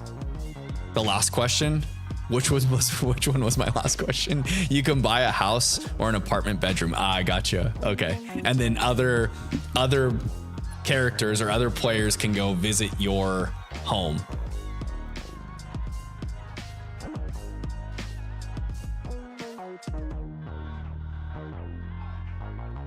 Vader says, I don't need ice. You said icy. I did? Oh, I see. I got you. I said I see. Okay. I get what you said. I get where you're coming from now. And you can build it how you want, get people to come in and see. That's pretty cool. So you can like decorate your place how you want, and then other friends can go in and check out your place and be like, yo, your place is sick. It's kind of like in real life. Like if you have a cool room and you have friends come over and you're like, yo, check out my cool room.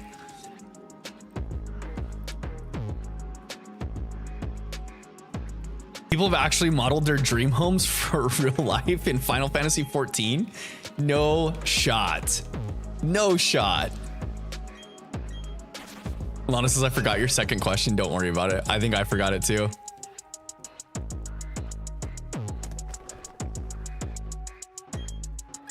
Controller died and you can't play now, Vader? Oh, that's the pits. That is the pits. Kristen says virtual cribs back in discussion. You just brought Kristen back from the dead, Lana. You may have another guild member soon. Kristen heard you could make a virtual crib, and now the game is in.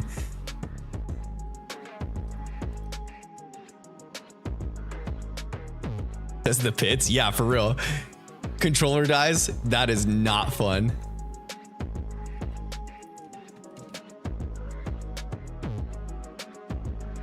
The amount of detail you can do in Final Fantasy 14 is kind of insane. Can you super customize your character too? Like I know in World of Warcraft you had quite a bit of customization you could do, but like I think in Final Fantasy it's even more, right? Kristen says I'm working on my Pokemon Go buddies while listening. Oh, gotcha. No worries. Lurk away, Kristen, lurk away.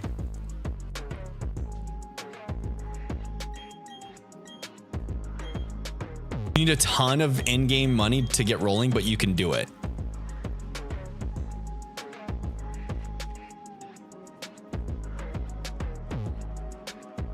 Peter says, am I going to stream until 12:30? Not 12:30 my time.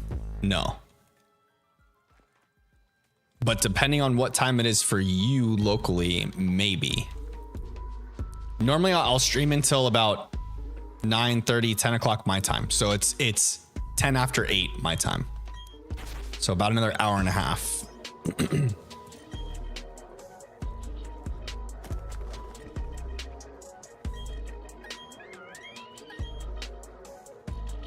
They're making it so you can now do multiple dyes for your armor. Oh, that's pretty cool.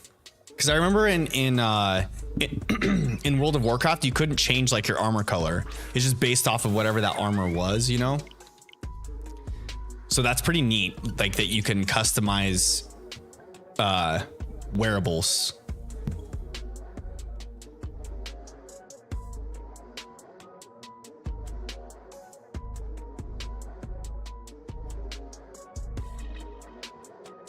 Like 2 to 3 depending on the armor. That's pretty sweet. Doesn't World of Warcraft have like transmogs or something now that you can do all that stuff with too? Am I planning on beating the game with only 4 Pokemon? Yes, Pax, I am. Beating the game with only 4 Pokemon. That's how we're gonna do it. The Ninja Turtles of Pokemon, baby.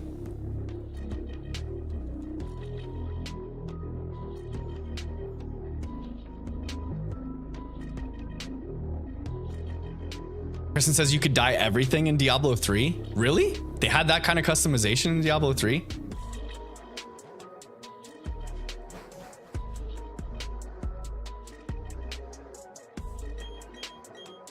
Al says I soft reset from a cartridge and it doesn't seem that much faster. Really? No way.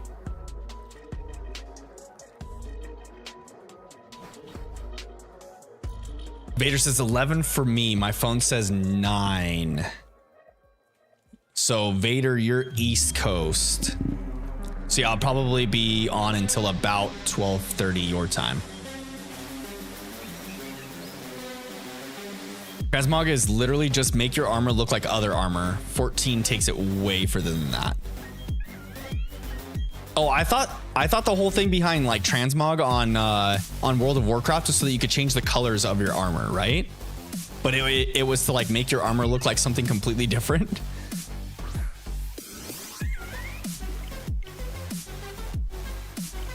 I missed that memo. Shows how long I played that game for. Ash could never. Ash could never customize his Pokemon. Transmog is just make your current armor look like other armor. No color swaps unless the armor you have is a color swap. Ah, I see. I see. Okay. And not icy, Vader. I see, like I get it now.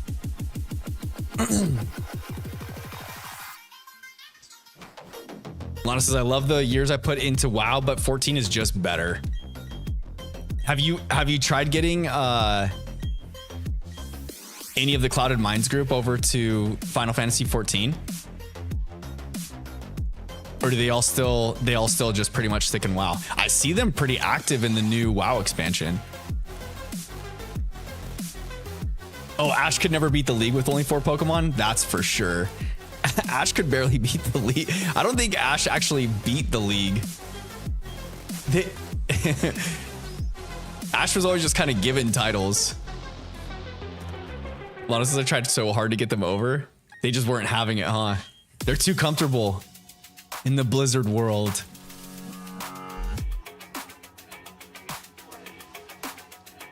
Don't blame them though, because I kind of have that same like nostalgia factor for Blizzard, you know?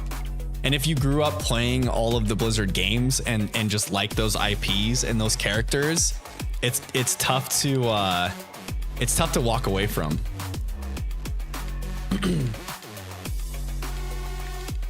No one gets off the Blizzard Kool-Aid. I feel like once you drink it, you're stuck. Unless you just go to something completely different. I don't know. Final Fantasy 14 has shown that there's plenty of people that have jumped the Blizzard ship onto a different game. But maybe that's just because they play both now, right? I bet a lot of the player base for the games are intermingled.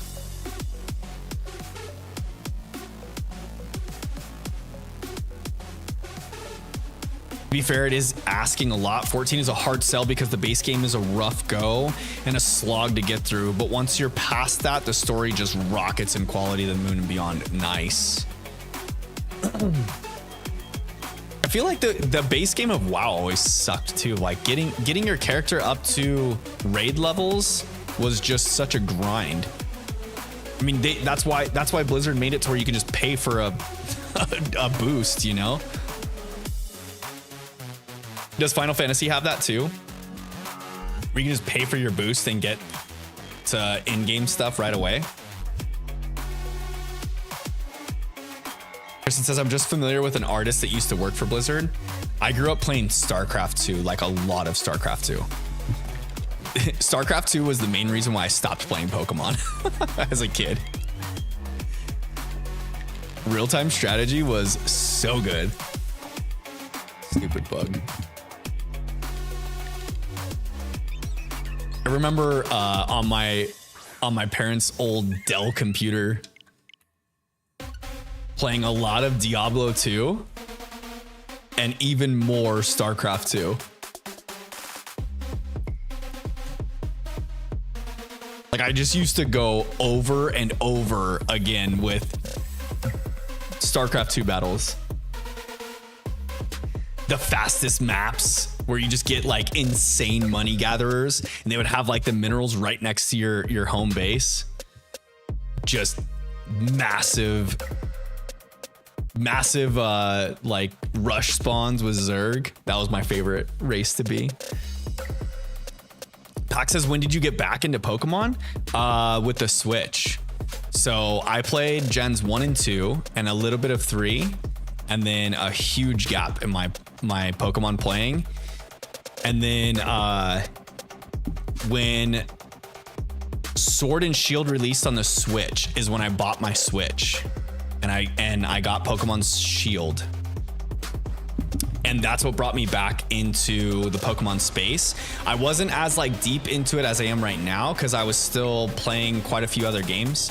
So like Lana, for instance, Trelana Bloodwind in chat. I used to do a chair league with them for another Blizzard game called Heroes of the Storm. And it's basically Blizzard's like League of Legends. And so I played that for a lot of time. And I just kind of cycled in the Pokemon games between. But when Arceus dropped was when I really like sank into it because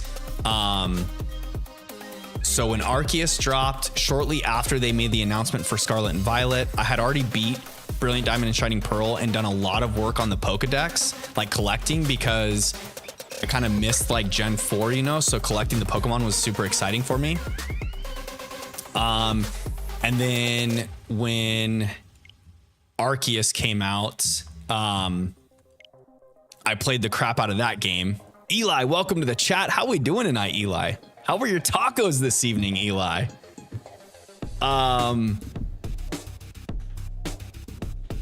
yeah, so Arceus, played a ton of that, and then up until the Scarlet and Violet release, and then I got Violet, and Violet was when I like dove in. I was determined to complete a Pokedex, and not just any Pokedex. My goal was to get a living dex in Violet, and I did that. And then when the DLC releases came out, did it for both DLC releases, and then I got into streaming, and now I'm here.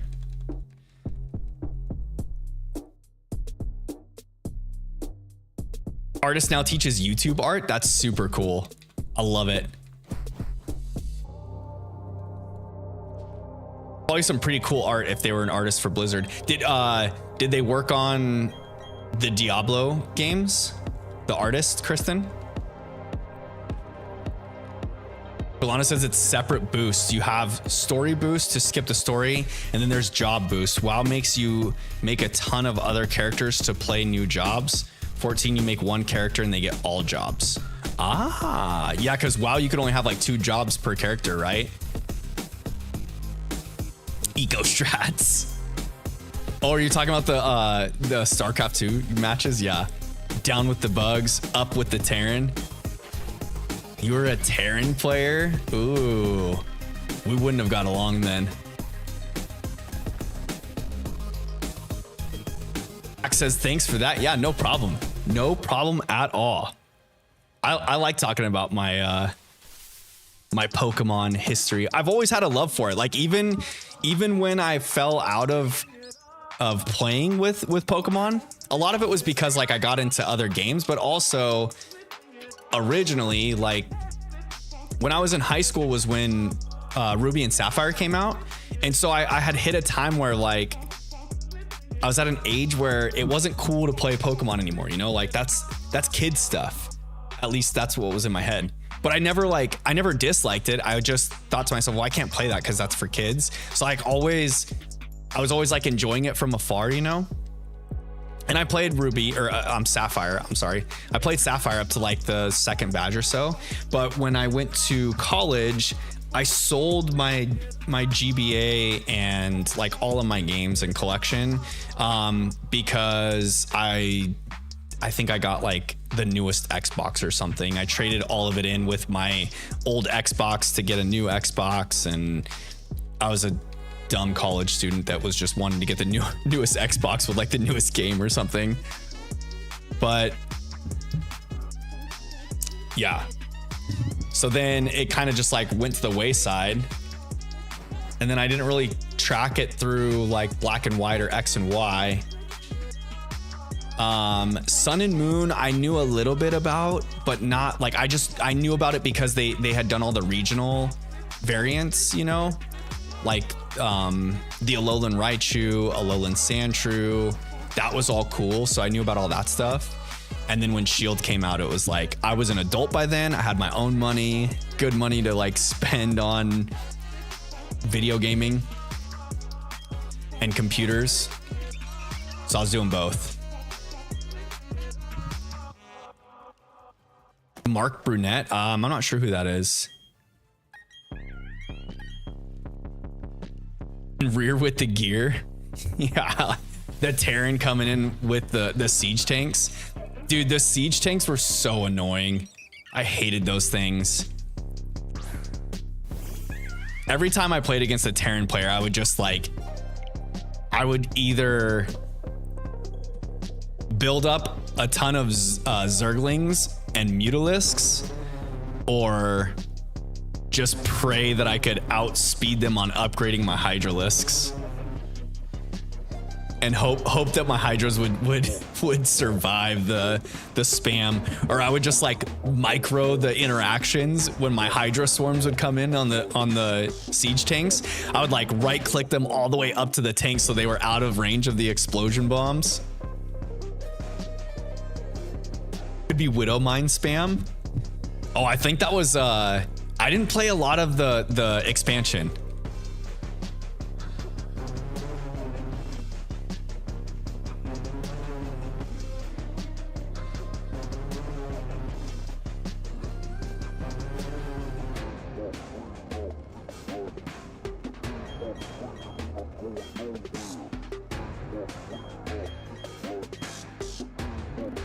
All right, Rowan.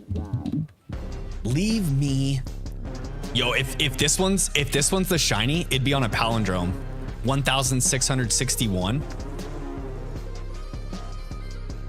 The pro scene's always fun to watch. Yeah, that was like one of the first like official esports was StarCraft and the real-time strategy battling.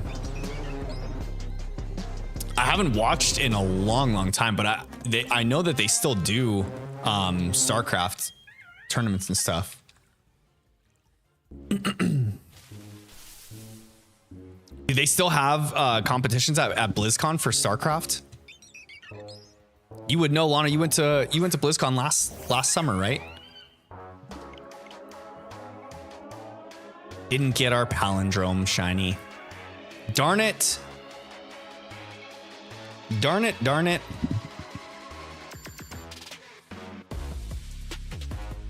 No, they're all done with StarCraft. They've moved on to just mythic raids in World of Warcraft. And what is it, the PvP battles, the capture the flag stuff? All the pro esports for Blizzard is dead except for Overwatch, and that's also dying. Though I feel like Overwatch is pretty healthy, right? It's just, what's gosh dang it, what's the freaking first person shooter by Riot?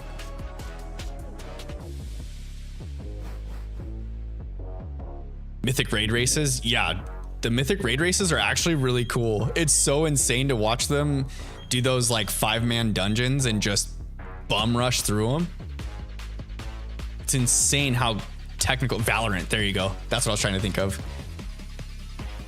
I feel like because Valorant's popularity surpassed Overwatch, a lot of people feel like Overwatch is dying, but it doesn't seem like it's dying. It's just that Valorant's more popular.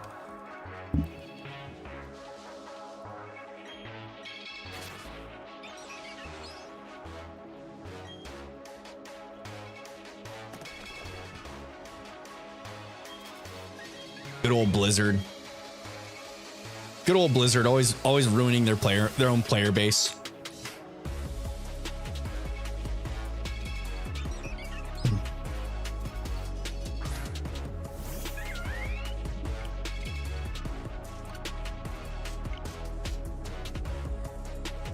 Says fun fact, Final Fantasy 14 has something like that as well. It's ultimate raid racing and it's a slog. Oh, gross.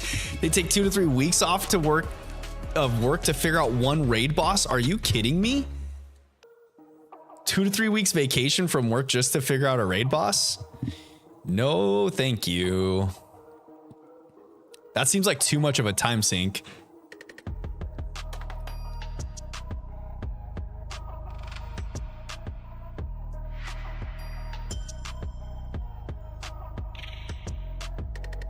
Has that much going on in one simple fight? Ugh. It is so cool though. I bet it's pretty intense. The only problem with that though is if there's like too many mechanics going on, it's hard for casual viewers to follow that. Like, it's easy for people that play the game to respect and appreciate what those pros do, but when there's so much going on, it's hard to follow like what's actually happening. You know? That's one thing that's really cool about like Pokemon esports and Pokemon battling for like the VGC competition. Everyone played Pokemon at some point as a kid. So when you watch the VGC double battles, it may seem weird at first that they're doubles, but like you catch on quick to what's going on. So like the basic mechanics of the game all make sense, you know? And then when you really get into it and understand like all of the intricacies behind it, the Pokemon abilities, switching in, when to switch in, trick room or no trick room team, like then it gets real cool and like super strategic. And the ability of some of the players to like the decision making that they do is so good. Casual players would enjoy Savage level content. Savage Final Fantasy 14 players enjoy ultimate races. Yeah, so like I said, the casual people enjoy something a little less sophisticated, and then so on and so forth. I think that's one big reason why like esports is super popular, but for one, I feel like people categorize all video games into one category when it shouldn't be that way, you know? Because you've got like your first person shooters that are different from like your MMOs, for instance. And then MMOs, even within an MMO, you have like the raid races or the dungeon races. And then you also have PvP where they're like doing capture the flag matches and territory holding. And then you've got stuff like Rocket League that's just like on its own. It kind of like bridges the gap between those MMO type games and like the sports games, you know, like the Madden competitions and the FIFA competitions. I'm calling it all football. It's like watching football, which can be American football, soccer, rugby, etc., and calling it all football for real. That's such a great like comparison.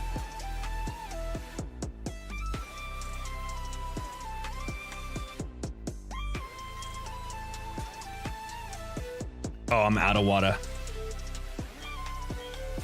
All right, I'm gonna do 2 more encounters and then I'm gonna go use the restroom and get more water. And then I'll be back to finish out the night strong, baby. I know what I'm talking about sometimes. I think so.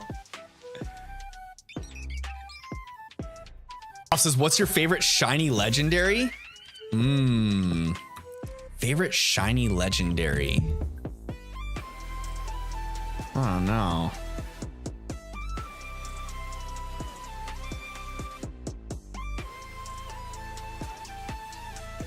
I've always liked Entei's shiny. I know it's like super subtle, but something about Entei's shiny just,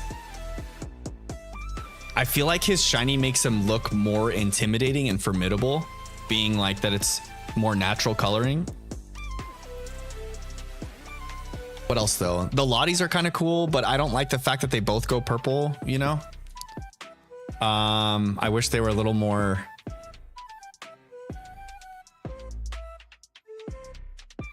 I wish they were a little more creative with that. What's my least favorite though? Probably the Gen 4 legendaries shinies. Those are like terrible.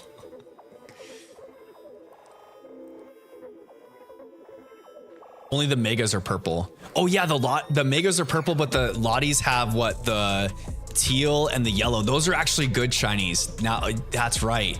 Those are good shinies. I always get them mixed up with the megas.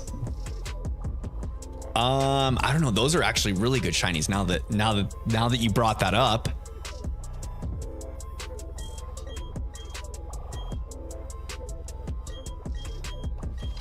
What else? Gen 5. Virizian's shiny's kind of cool. Gen 6, the Bacon Bird. Not a fan. Not a fan. Xerneas shiny is okay. Which is weird because like my favorite color is blue too. So like all the blue hues with the white makes it look super clean, but it doesn't like call to me as a good shiny for some reason. A man of refined taste. I love the shiny beast, especially Entei. Yeah, Entei's is so good. Like I've just always been fond of Entei shiny.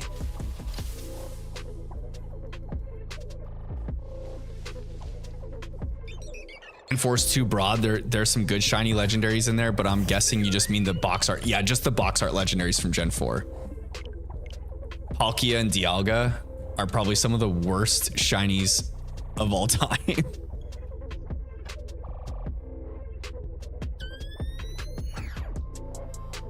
Kristen says, I hate Entei's. What does everyone think of Espeon? Pack says, I think Espeon looks like puke green. It's like an alien. I feel like Espeon's one of those ones where like either you love it or you hate it.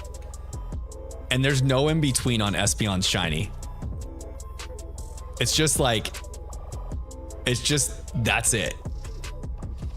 Pokemon fans, you ask any Pokemon fan, hey, what do you think of Espeon's shiny?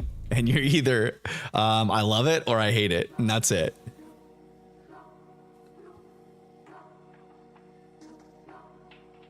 Lana says, so I don't drone on about Final Fantasy 14 all night. Legit question. Good Pokemon for a total noob to get into. My only request is that Vulpix is in the game because it's my favorite Pokemon of all time. Ooh. Good Pokemon for a total noob to get into. Are you talking like you want like a modern game to play? I would recommend Shield or Sword or Shield. Because if you do get Sword or Shield and you enjoy it and you want to do any sort of shiny hunting, the ability to shiny hunt legendaries in Dynamax Adventures, if you get the DLC for those games, is pretty epic. Ralph says it's a chocolate lion. It really is. Entei but it has like the gray plates on its face, so it looks more natural instead of like Pokemon-esque. And for some reason, I'm like drawn to that. especially when it comes to the legendaries. I like the subtle ones. No, oh, you know what though? Shiny Galarian Zapdos is awesome. That's definitely my favorite, especially because it goes back to the original Zapdos's colors. Favorite legendary shiny, Galarian Zapdos. Done and dusted. Game over. Except you can't catch it. The only way you can get shiny Galarian Zapdos is if you got the gifts. That was it. Lana says, thank you. I'll look into Sword. Yeah, it's a good game too, because like it has all of the modern quality of life changes for any Pokemon game. But it's still like, if you like the old games, it's still nostalgic in the fact of like a traditional 8 gym trainer setup, you know, like you're on track throughout the whole thing. There's a wild area that you're allowed to like open roam in and catch other Pokemon. So that's really cool. The fact that you like Vulpix, you'll be able to catch one early on in that game. So that's cool. I think it's the 3rd gym is the fire gym, and you have to either defeat or catch 3 Pokemon in that gym as the gym challenge. And one of them will be a Vulpix. So you can get Vulpix fairly early in that game.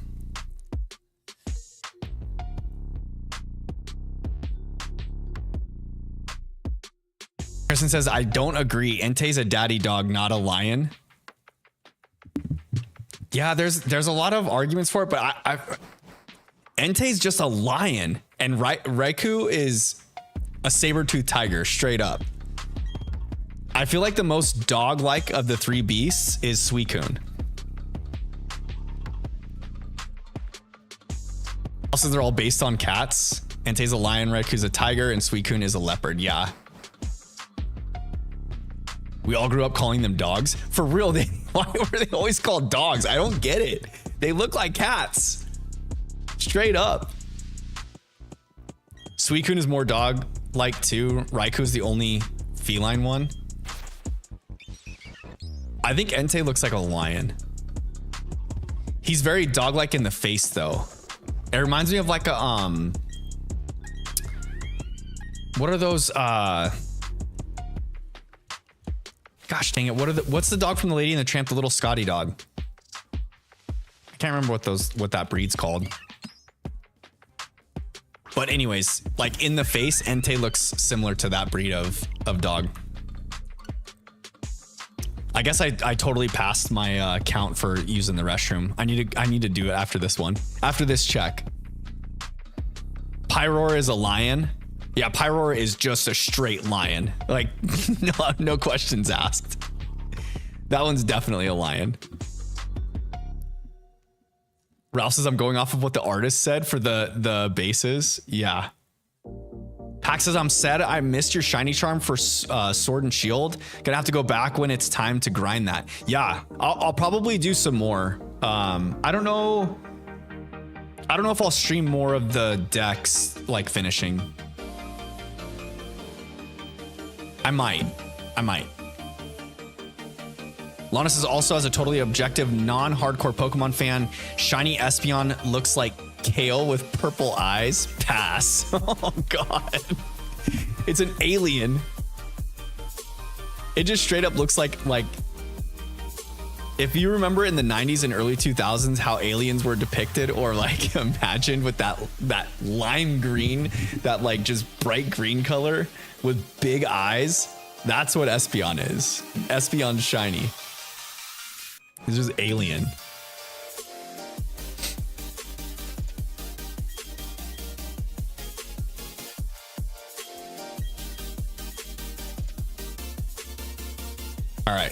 All right. Here we go. Come on, Rowan. Leave me the shiny. 1668. Be the one. Kristen said, I'm still mad looking at Zacian's feet. They look like hooves. Do they really? I've never really looked at them. Do Zamazentas look like hooves too, or can you even see Zamazentas through the shield?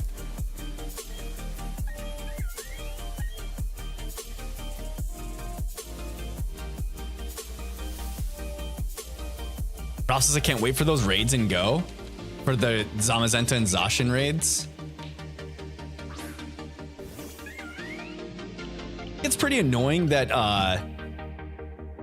that Game Freak has like put all of those legendary shinies in Go as like ways to pay to go in those raids. It's kind of annoying and not allow us to shiny hunt them in the games that they come from. But okay, anyways, with all of that being said, I'm going to use the restroom. I'll be right back. So hang tight, chat amongst yourselves, and we'll get back into more briefcase simulations as soon as I get back.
All right, we're back, ready to go. Back into the game we go.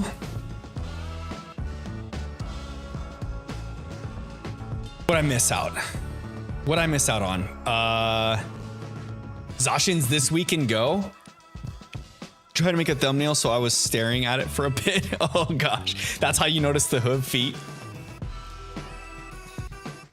Access is the power creep pretty bad in Pokemon Go. I only get on occasionally for community day and haven't raided in a while, but do want them shinies. What are the shiny odds for those legendary raids? I feel like Kristen, I feel like you've stated it before in streams in the past, but I can't remember what you had said. Couldn't Zacian have paws? He's got hooves? I'm gonna have to look this up now. Might be up there with Lugia having thumbs. For real.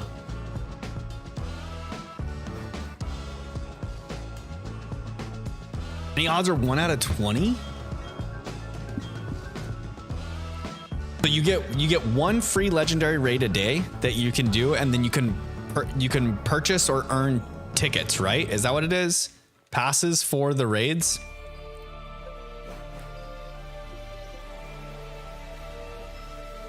And so will it just be like a weekend only thing?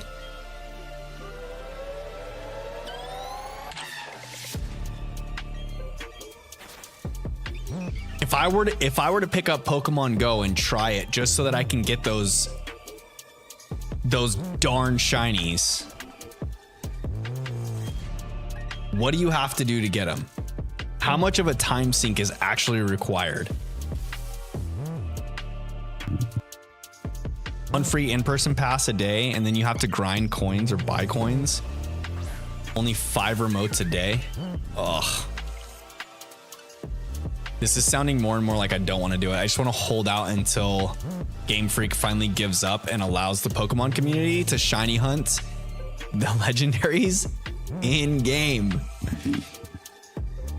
Why would you make it possible to shiny hunt like every legendary from the past in Dynamax Adventures and not make another way to do that in Scarlet and Violet? That's what's boggling to me. And the fact that they always try to promote like, hey, Pokemon is a game that you play with your friends, so get online and play with your friends. Like Dynamax Adventures were perfect for that. You just get a group of people together and you shiny hunt in Dynamax Adventures for legendary Pokemon. And the odds are super good. 1 in 100 if you have the shiny charm. Like, what can get better than that? You know? But they were like, hey, Scarlet and Violet, no, we're not going to do anything fun like that for you guys. Don't get me wrong. The Terra raids have been nice. They've been fun.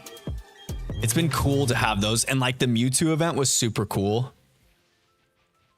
But the shiny locks on the legendaries are getting a little bit ridiculous.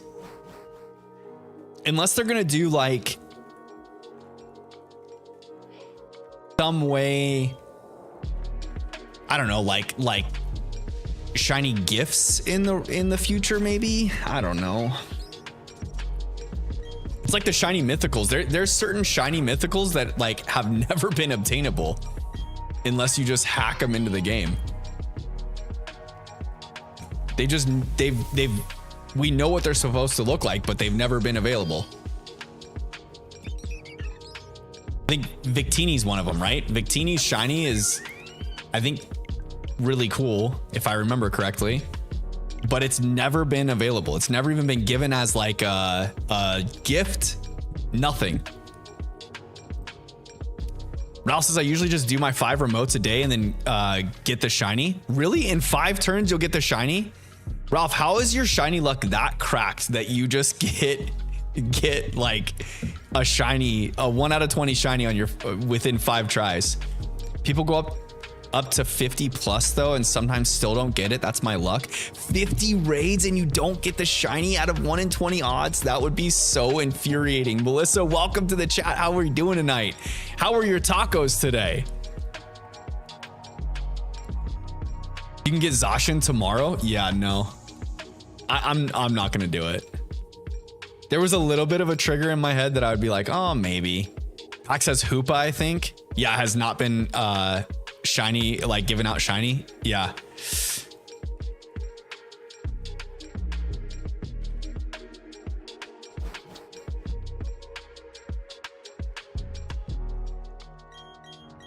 Also says I got burnt on Zekrom. 37 or 38 raids and no shiny. Shake my head. The thing that's crazy about it too is like, from what I see on Twitter, it seems like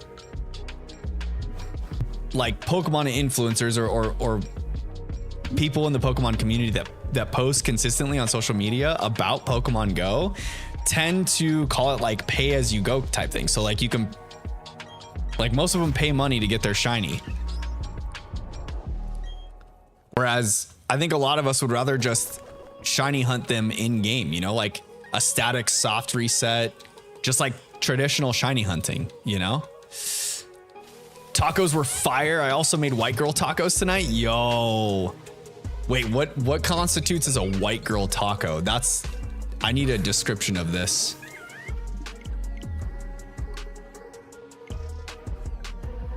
Necrozma during GoFest took 48 raids. Oh my gosh.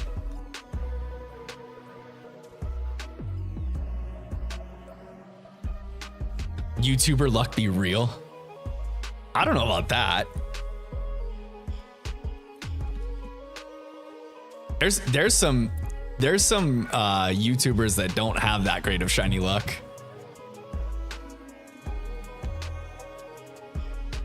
Reshiram took me about 30 raids to get the shiny, so my luck is good most of the time, but I still have to pay those shiny taxes for real. Gotta pay the shiny gods the money they're owed. And by shiny gods, we mean Game Freak. Beef and cheese or white girl tacos, Kristen says. Melissa says ground beef, cheese, tomato, and beans. Yo, Kristen was spot on with it. They taste so good.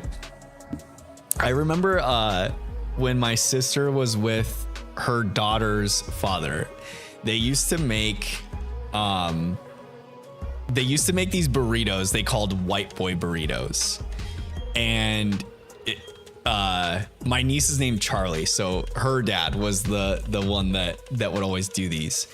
And they would take like the canned chili or like the pre-made chili, you know, and mix it in with the ground beef that they would make for tacos with like taco seasoning and everything. And then just do that with cheese and sour cream. And then like pan sear the tortilla or like grill press the tortilla. And they called them white boy taco or white boy burritos. And that was the same kind of situation. They were like super gringo style, but also like disgustingly good. Kristen says, let me clarify. Pokemon Go YouTuber luck. Okay, gotcha. The Pokemon Go YouTubers tend to get their shinies on like the first or second try.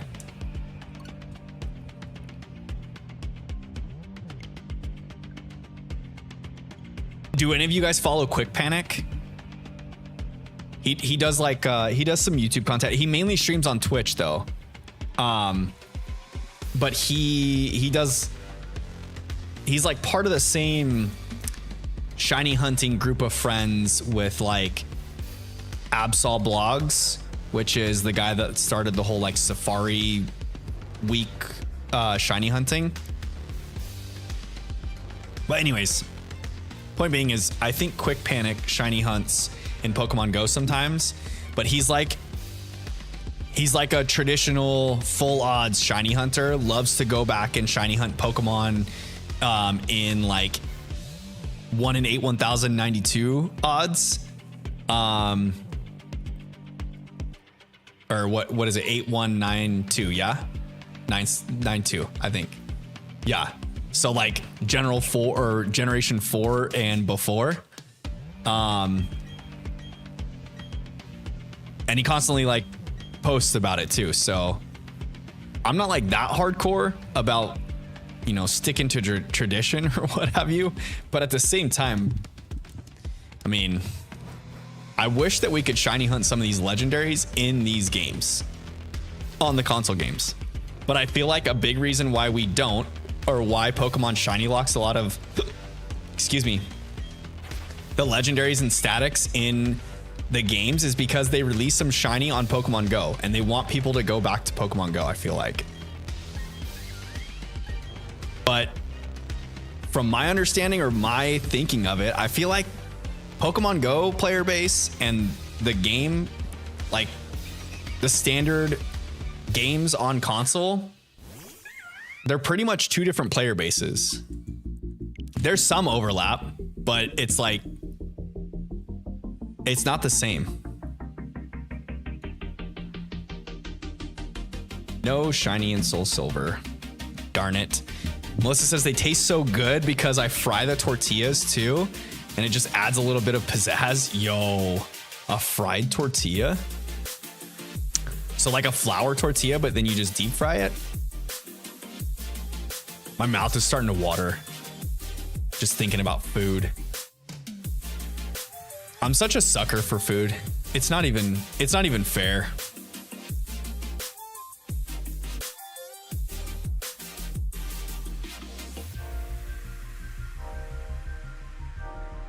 Oh, I think I can make it to 1700 tonight, chat.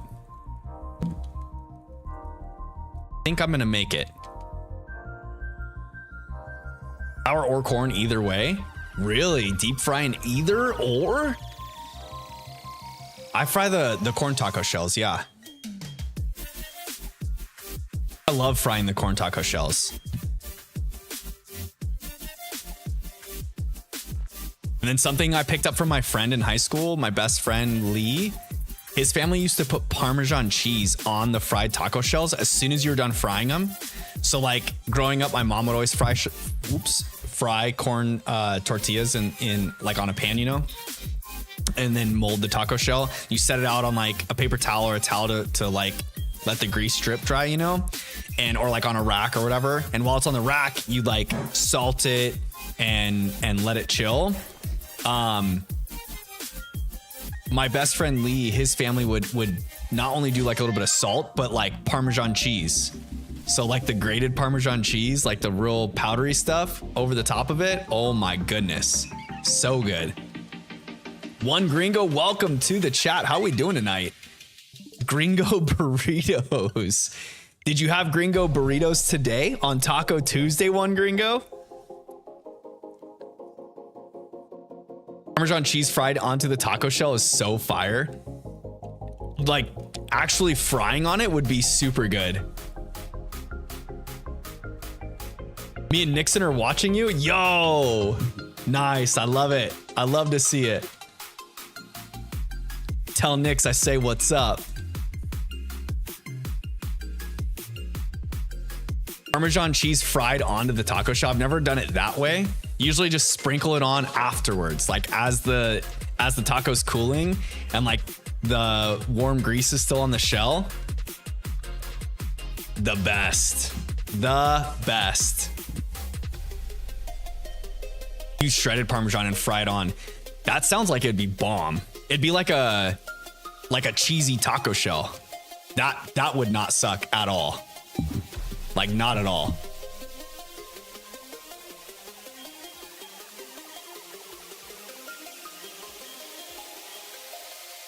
All right, Rowan, leave me a shiny Pokemon, please.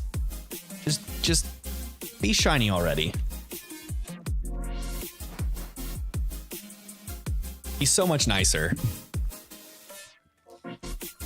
We could get the playthrough started. I don't know how far I would actually get into it tonight, but it could start, you know?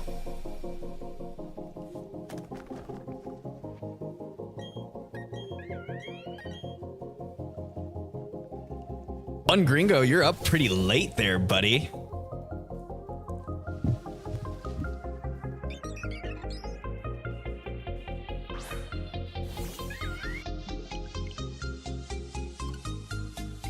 I'm getting quite a few IRL friends stopping in today. Stopping into stream. It's been nice seeing some familiar faces popping in.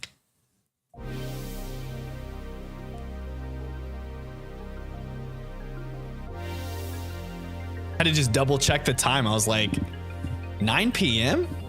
What's he doing up this late? That boy got to be up early. No bread tomorrow. Oh, it's Wednesday. That's what's up.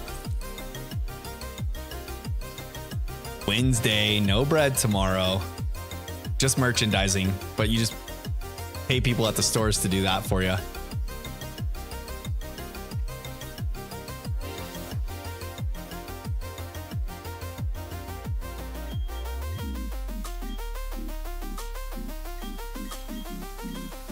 When are you gonna get that Havasu route? Going for a new toy hauler tomorrow? Nice. That's exciting. New toys are fun. New toys, new toys.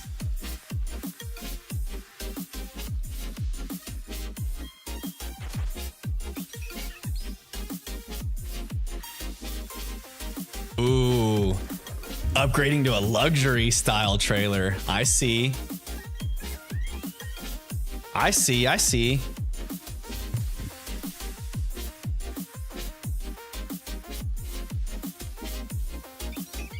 All right, no shiny Starly. That's a good sign. No shiny Chimchar. Not a good sign. Not a good sign. Oddbro says you're still alive. You're still live? Yes, sir, I am. I'm still live. I'm usually live up to this point. I usually cut out like about 9:30, 10 o'clock is when I shut down stream. So I got like another roughly 30 minutes, maybe a little bit more than that.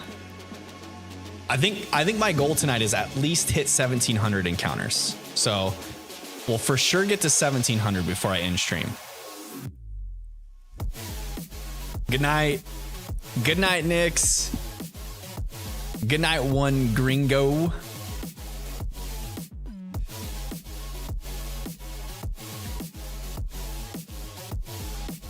Hissy face. You'll love to see it.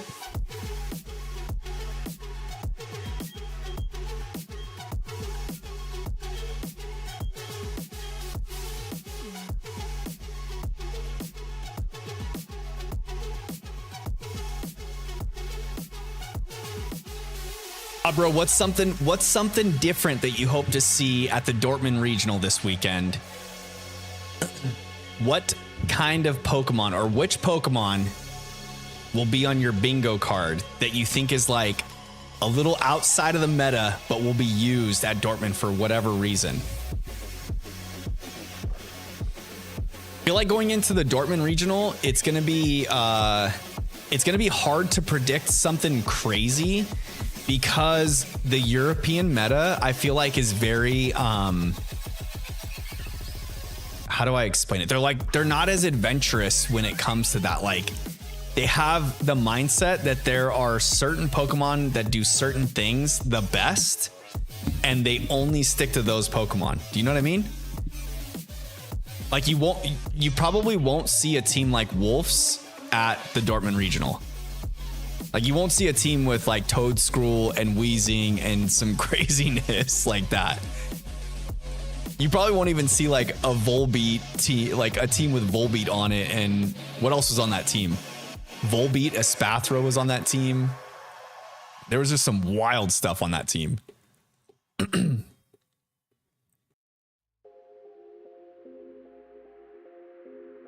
feel like we probably won't see as much crazy innovation, but I think that there's room for some stuff, like maybe a subtle Breloom makes it to day 2 or something like that, because, you know, having a fast, hard-hitting Spore user could be usable. My bingo card guess is a Breloom.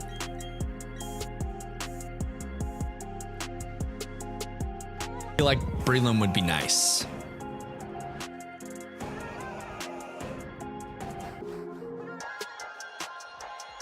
Come on, Rowan, leave me something good. Leave me the pink monkey.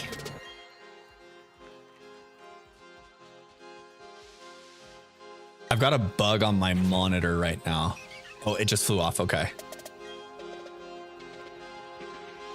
A little annoying guy.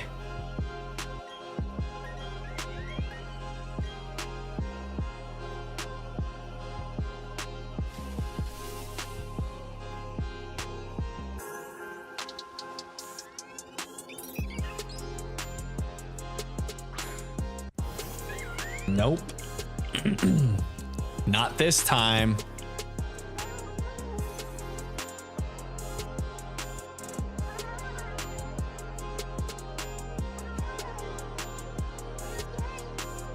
I feel like we could see some Tinkaton shenanigans maybe as well.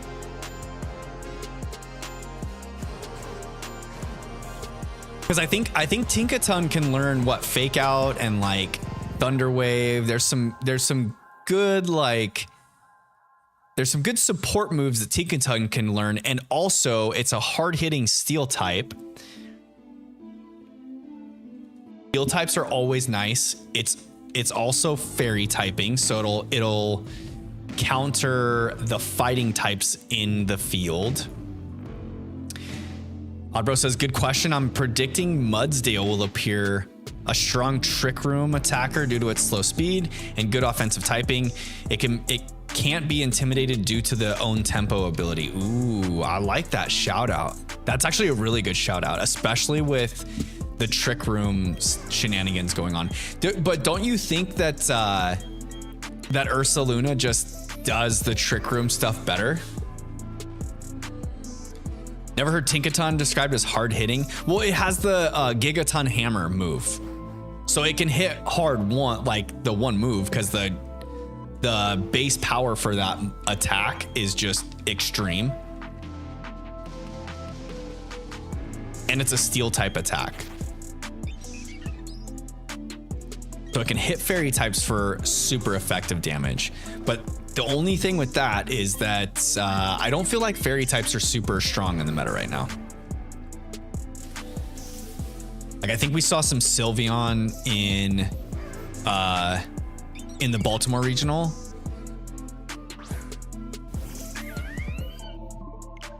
And like Grimmsnarl, right? That's probably like the only real fairy type representation.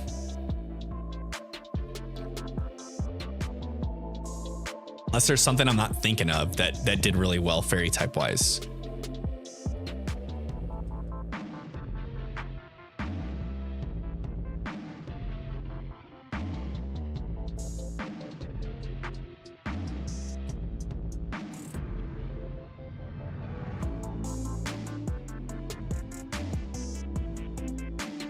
Ursaluna can be quickly shut down if it loses its flame orb before it activates or if it gets intimidated too many times.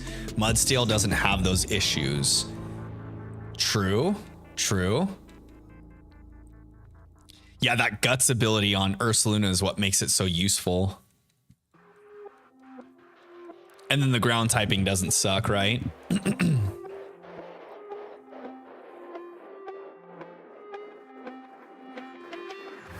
I like that shout out though. That'd be exciting if we see a Mudsdale do well. And own tempo is definitely a nice thing to have. Vader says, I'm back. I don't have tacos, but I will eat a burrito. Hey, it's almost the same thing. A burrito is almost like a long taco.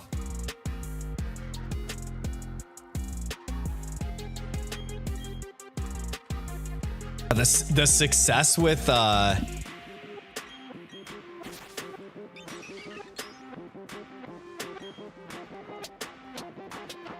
success with those Trick Room teams in Baltimore kind of makes me feel like Dortmund's gonna have a lot of Trick Room stuff going on.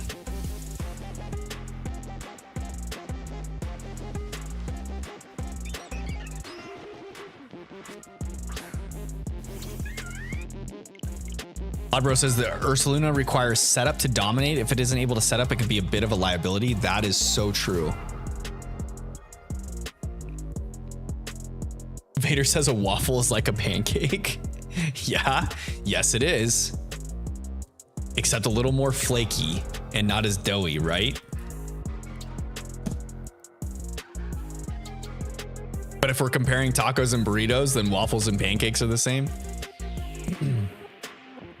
I can get behind that.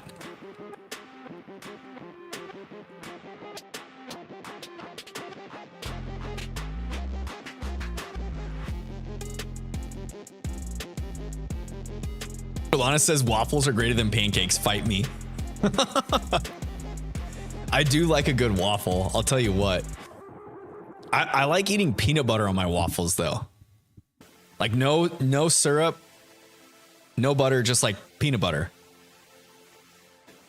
It stores your syrup and butter. What more can you ask for? That's true because it has all the pockets in it. Kristen says pancakes. Yo, for real, this is a good debate, you know? What do you guys choose? Pancakes or waffles?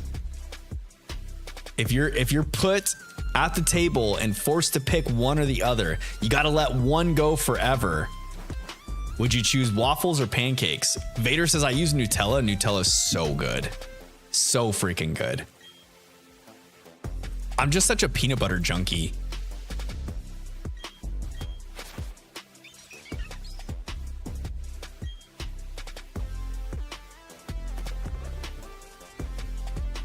I think if I had to choose though, I would probably pick waffles over pancakes. I do like pancakes though. Pancakes are super good, but I would probably go waffles over pancakes. Abro says I could also see some swagger shenanigans with Mudsdale. It can get the double attack boost, but won't be confused due to own tempo. Wait, own tempo doesn't allow the Pokemon to be confused? Are you serious? I didn't know that. I didn't know own tempo had that interaction. So you could like side target swagger your own Mudsdale and force it to or cause it to increase its attack. That is such a cool interaction. Shalana says, I love both, but I'd have to pick Waffles. Waffle gang, for real. Ralph says Waffles if they don't have good French toast. Yo, French toast wasn't an option, Ralph. It was waffles or pancakes. We'll get to French toast next. You hold the phone there. Bader says, I don't like peanut butter with anything like jelly. Wait, you don't like peanut butter at all, Vader? Just Nutella. Kristen says normal pancakes at home are meh, but at this one pancake parlor, they're so good. What is it about, like, I feel like I like pancakes at home better than like going out to get them. Run a salt vest and a prankster Pokemon with swagger. Ooh, now we're talking. Oddbro, I like where your head's at. Oh, Vader says that you do like peanut butter, but only with jelly. I got you. Okay, dude, I like dipping everything in peanut butter. Pretzels, toast, pancakes, waffles. I'd probably dip a donut in peanut butter if I could.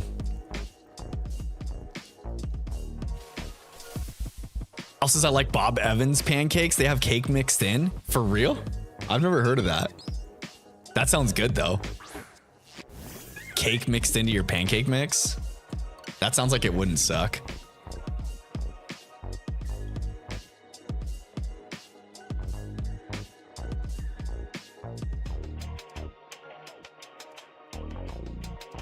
Kristen says I could dip a donut in peanut butter. I definitely could. I just haven't done it.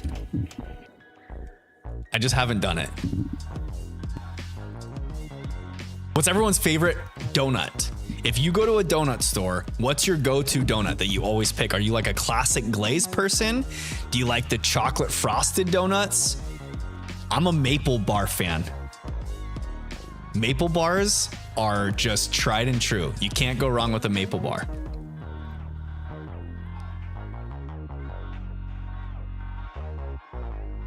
Delana says pumpkin if it's in season. Yo, a pumpkin donut. Pumpkin season's the best. It's unmatched. Fall with all the pumpkin spices and it's so good. Oddbro says I'm a basic chocolate glaze boy. Like a good Krispy Kreme chocolate donut. Oh, now we're talking.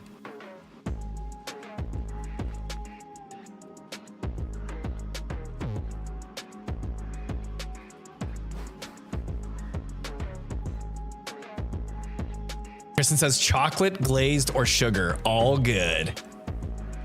Some good stuff right there. Yeah, I usually go maple bar, or I like the powder donuts that are lemon filled. Oh, the powder donuts with the lemon filling. Oh my goodness. Don't get me started. With a good cup of coffee, a good cup of Joe with a powdered lemon filled donut. Oh my goodness. Ralph says all the donut talk and I'm eating a cinnamon rice cake.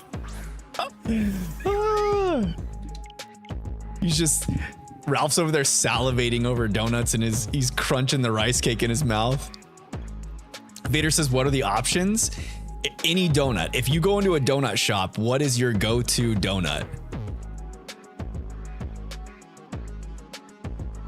What is your go-to donut, Vader? Sir McShiny's a lot. Welcome to the chat, my friend. How were your tacos tonight? How were your tacos on this wonderful Tuesday? Got a shiny Pidgey and Let's Go Pikachu. Let's go. For real, you got a shiny Pidgey and Let's Go Pikachu? That's always good. To complete Let's Go Pikachu, I need to actually play that game so that I can get a shiny charm, because I feel like shiny hunting in that game is so fun. I've got serious FOMO because I've never shiny hunted in that game. But every time I watch a PokeTuber post videos about shiny hunting in Let's Go Pikachu and Eevee, I definitely get FOMO. Thermic Shinies a lot says I have no charm. No shiny charm? You just do the chaining method until you get your shiny. Vader goes with the chocolate glazed donut. Yum. Vader and Odd Bro. 2 peas in a pod.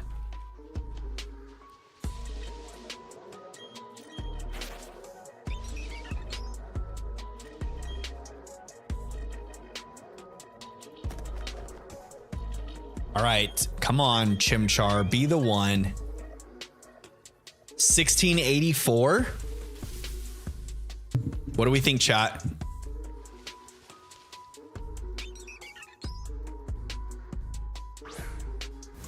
Nope. Not it. Not the one. Not the mama. Thermic Shinies a lot says catch combo increases odds in Let's Go. Yeah, and Let's Go Pikachu and Eevee. What is it, like 31? I think, right? 31, and then you max out your odds, and then the next one has the higher chance of becoming shiny. And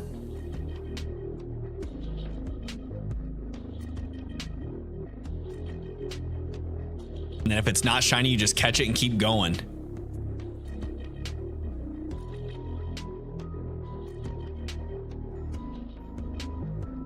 Oddbro says I had my history test, by the way, got a 94. Yo, congrats, Oddbro. Congrats on the history test score. That's a good job. Well studied.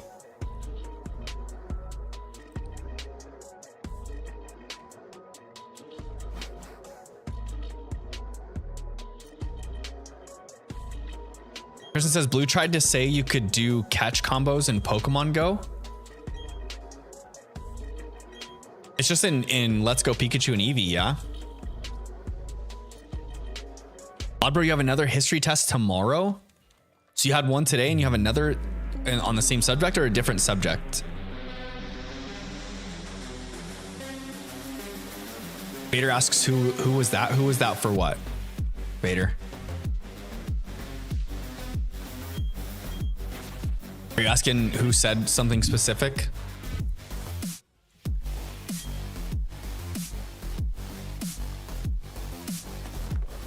All right, 1685. Are you the shiny Chimchar? Same subject? Yo, back-to-back days of testing? That doesn't sound fun. We need to have a chat with your instructor, your teacher. Who schedules back-to-back tests? Or do they just do a test that's so long that they had to break it into 2 tests?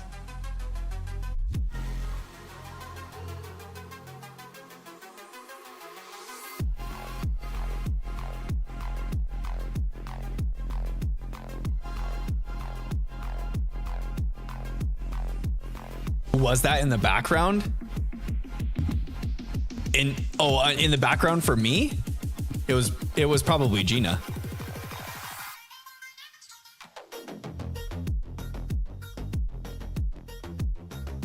Oddbro says it would have been on Thursday, but there's a football game on that day and he's one of the coaches. Oh, so he couldn't issue the test on Thursday. Give you 1 day break.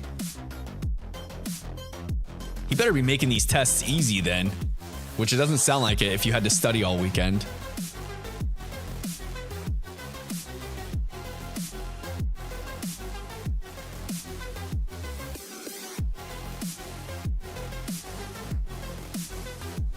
Doesn't he know?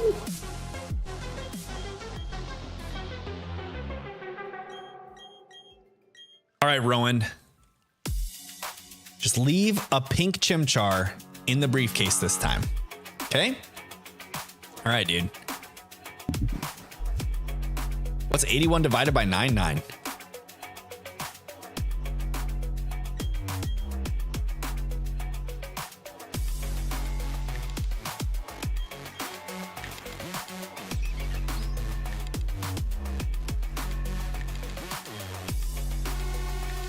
All right, do we got a shiny? Do we got a shiny? Where is our shiny? Let's go. Please be pink. Pink, pink, pink.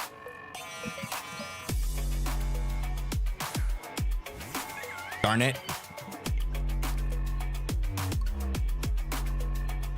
Oh, it's gonna be so good when this thing comes out pink and then it has that stinking sparkle.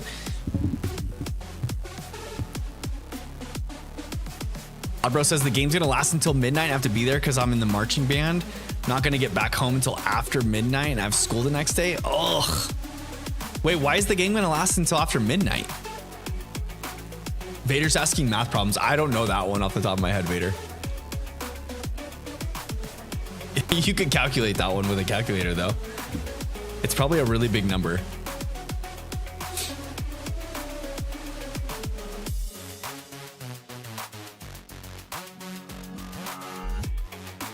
Your football games last until midnight? When do you guys have kickoff? That seems pretty crazy. That's pretty late.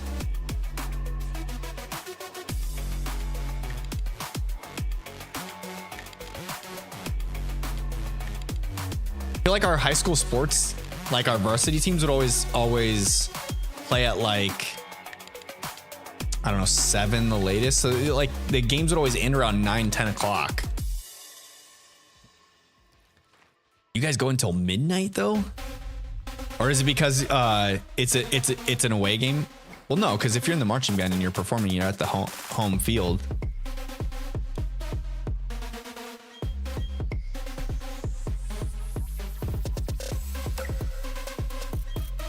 All right, come on. Pink monkey. Oh. All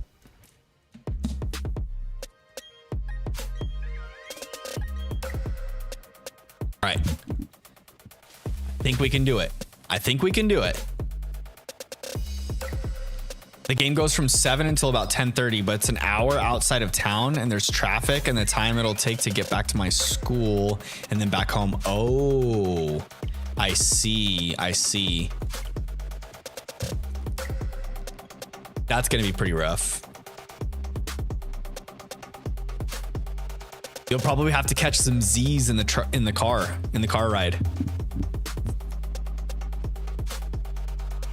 Or take your Switch with you and shiny hunt your Pokemon for the GC, the global challenge.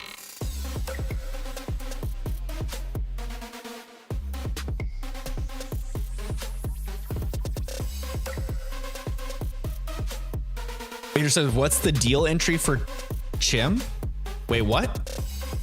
The deal entry for Chimchar? What's the ideal entry for Chimchar? Is that what you're asking? Bro, you have a test in chemistry. You're just test after test after test this week. What's up with that?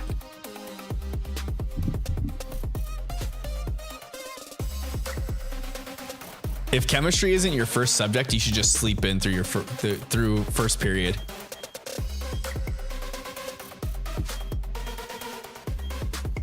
If I was your parent, knowing that you had a test the next day and you were in the marching band, I would totally allow you to just like, yo, sleep in through first period and we'll get you to school after first period so you can get some good rest for your chemistry exam.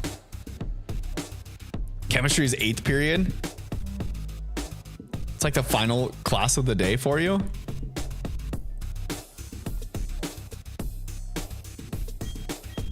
I wish I could, but I have nowhere near enough time to shiny hunt every member of my team. Do you need... Oh, because you probably need specific IVs too. Are you looking to have low IVs on some stats?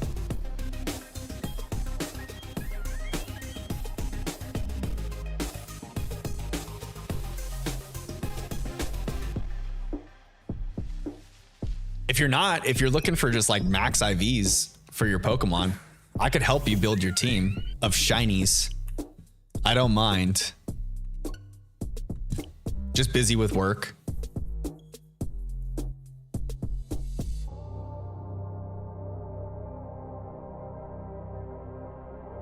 You can DM me in Discord what you want your team to be. Or at least the mons. You don't have to tell me all the like stats or anything. Shalana says, fun fact, football games don't start until like 7:30 p.m. So that's why it's usually until after midnight for the marching band players. I should know, I did it for 4 years. Oof. Oof, duh. That's some rough stuff right there. Yeah, I guess like I was just always a student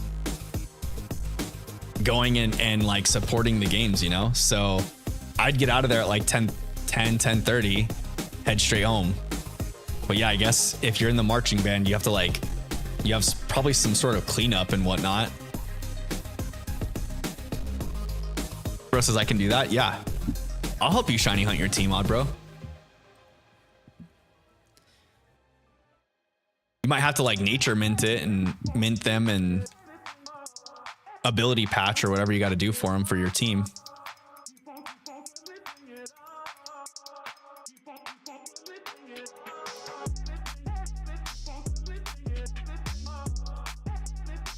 Vader says, what's the dex number for Chimchar?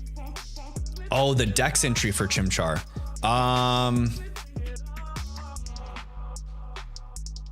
Well, he's the fire type, so he's the fire starter, so it'd be what, number 7, right? It's grass, water, then fire in the dexes. Grass is always the first. I think it's water after that. And then fire is the third one.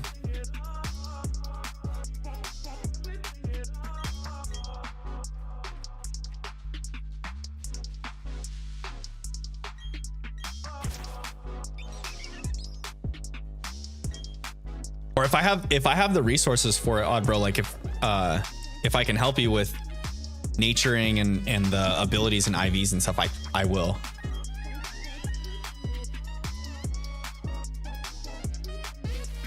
Be fun for me to do.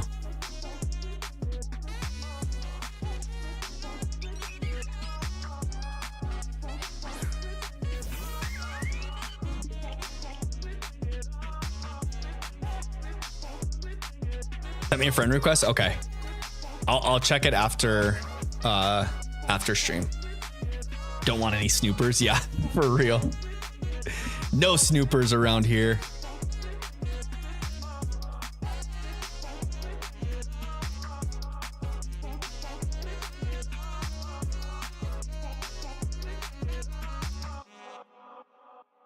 $16.89 by 4.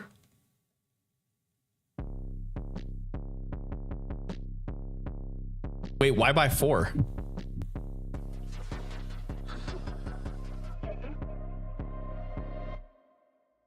Why by 4, Vader? That was 1,689 encounters so far. This is gonna be $16.90 coming up. We're only 10 away from 1,700. Once I hit 1,700, I'm gonna call it after that. Call stream after 1,700.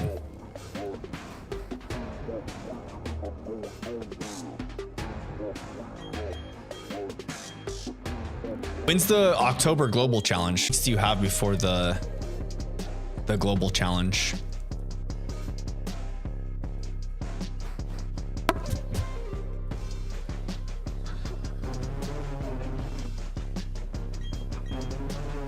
All right, come on, Rowan. Just leave me the stinking pink monkey.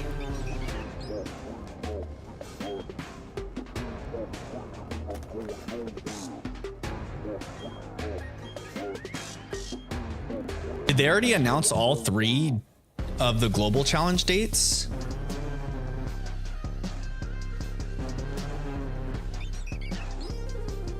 Or is there more than 3 throughout the season and just only 3 apply to your championship points?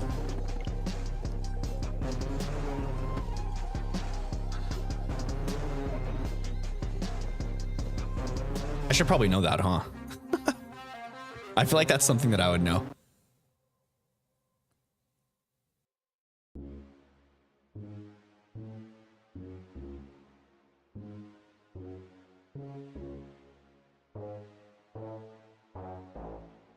Loading screen, loading screen.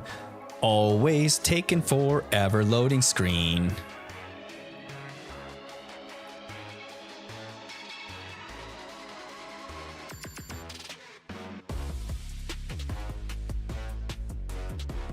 Pink Chimchar.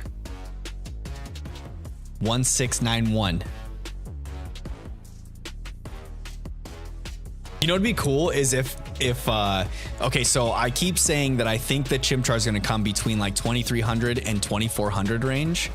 What if the Chimchar arrives at 2319?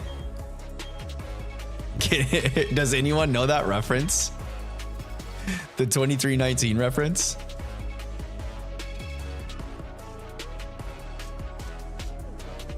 If you know it, you get major brownie points in my book.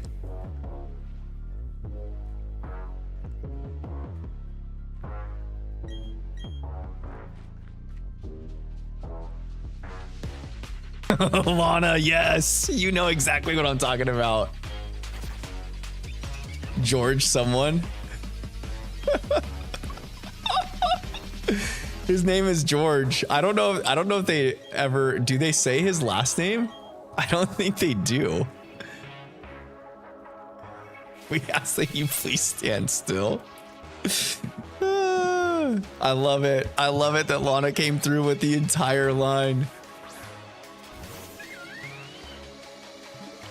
No pink monkey.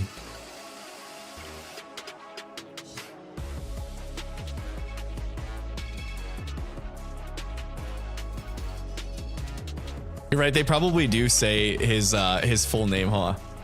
Because they announce it over the loudspeaker.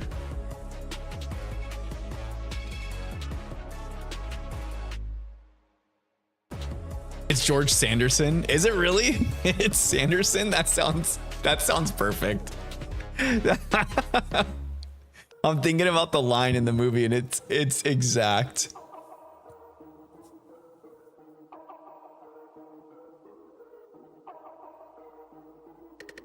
$23.19.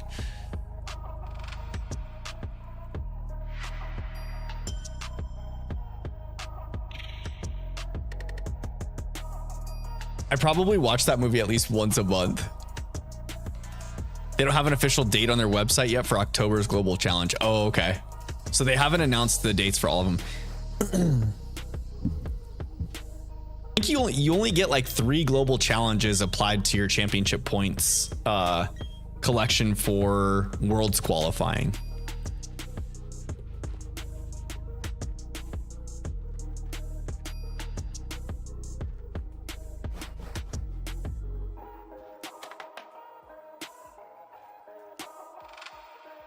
Bro, are you gonna try and do an in-person regional or tournament at all this season?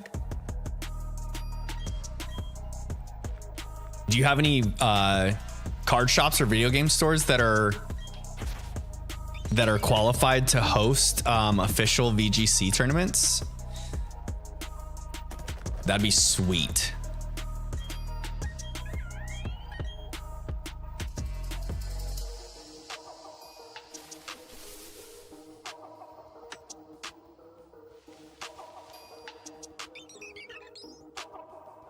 All right, no shiny Starly, no shiny Chimchar.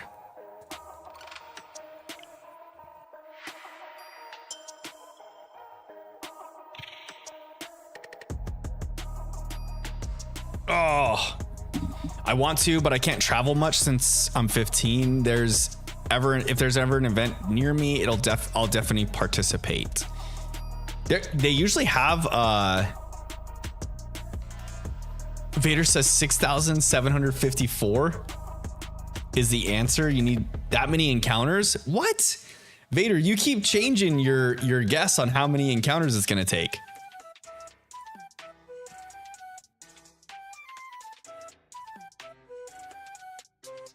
though. Well, I guess you're allowed to. No one's locking you into it, right?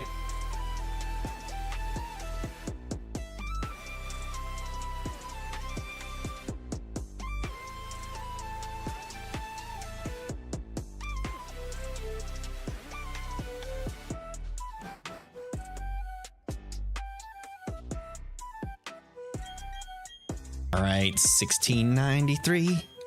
1693. Could it be on number 1693? I'll probably send you the team tomorrow. Dead tired right now? Yeah, no worries, dude. No worries.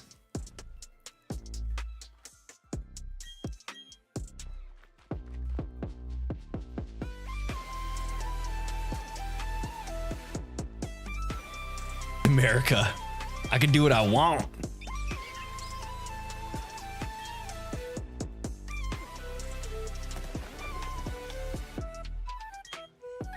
All right, come on, Chimchar. Just be shiny.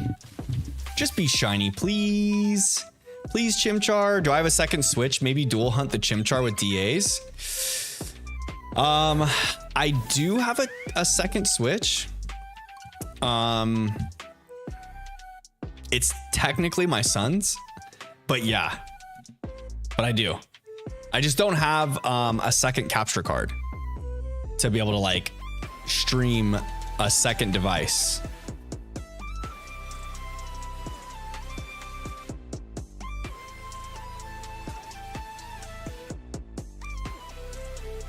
Just the one. Just the one. Just a bit outside.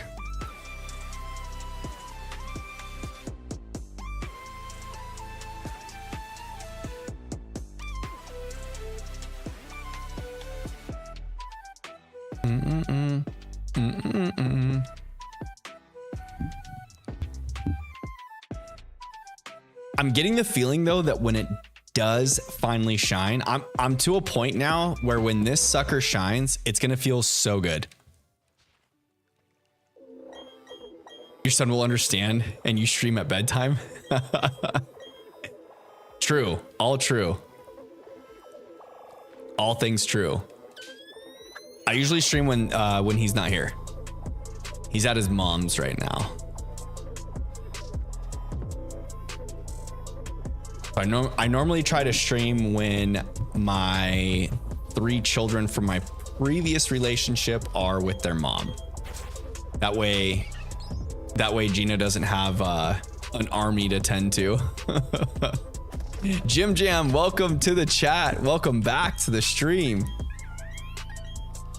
I shouldn't say back to this stream specifically, but back to the channel at least. How were your tacos today, Jim Jam?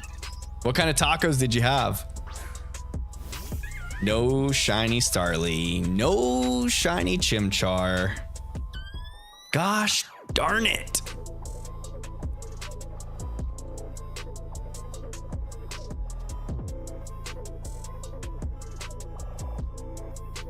Jim Jam says it's Wednesday for me. Ooh. We got another East Coaster.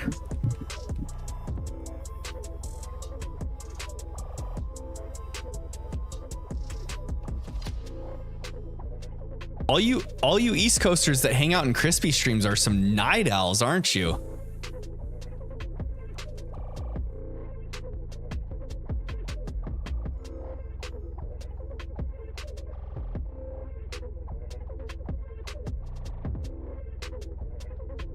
Jim Jam says from New Zealand near Australia. Yo, New Zealand. That's way into Wednesday.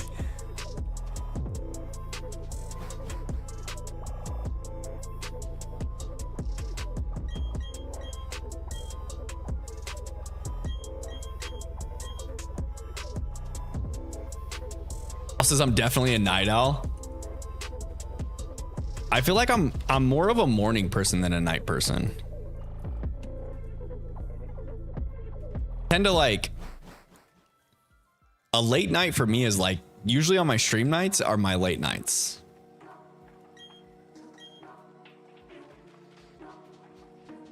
Stream nights are usually my late nights. I used to do quite a bit of late nights though. When I would do chair league with Trelana. Ooh, when I was doing the Heroes of the Storm community competitions, those were some late nights.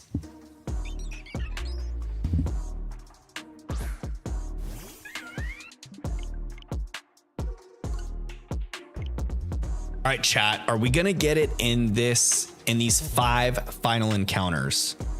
Come on, get some sparkles in the chat. Give me some luck. We need a dad joke or two. We need something. We need some pizzazz, some spice.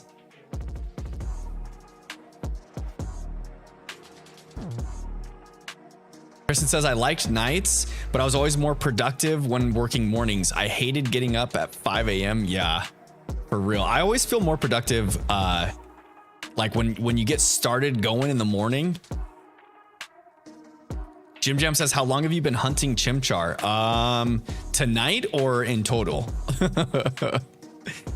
I've only been hunting on stream, so that kind of like slows things up a lot. But I think the first time that I streamed this hunt was back in July or August, maybe. No, it's September right now, so it's farther back than that. June? Maybe June. Maybe June. I'd have to go back and check and see when my first briefcase simulator stream was. But I haven't been like consistently only streaming this until more recently. I would break it up with like shiny starter hunts and Scarlet and Violet, and then we had like the event Pokemon and such, and like the raids. So that, and then I stream every Tuesday and every other Sunday. So that, coupled with the fact that I'm only shiny hunting this on stream, has slowed things up a little bit. Plus the soft reset on the Switch isn't too fast, if you know what I mean. If you've done a soft reset hunt on the Switch, you know. If you know, you know. These loading screens take a coon's age to get through them.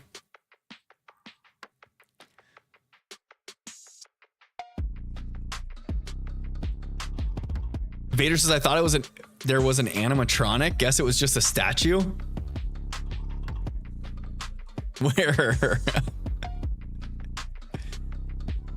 Where did you see an animatronic that is just a statue?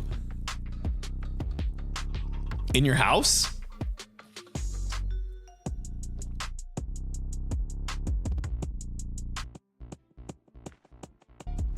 Jim Jam said, I took a long time for shiny hunting Latias in BDSP. Yeah, the soft resets are no bueno in this game. That's for sure. The loading screen stinks. It takes forever. And then you have to go through all of these cutscenes before you even get to pick your starter to throw it out in battle to check for shiny. So we've got multiple things kind of not going our way here, but we've been sticking through. As you can see, we're almost down below. You could see the count. This will be 1,697 encounters. So hate how it takes over a minute to reset. Yeah, you and me both, friend. You and me both.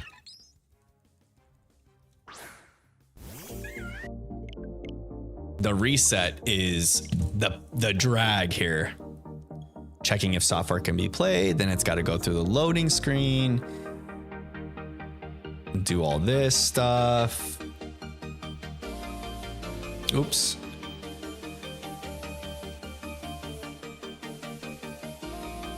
I am shiny hunting a starter in Soul Silver as well, off screen here on the DS. So I do have that going for me.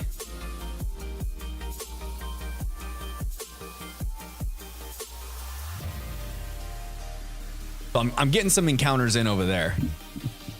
Pretty good ones.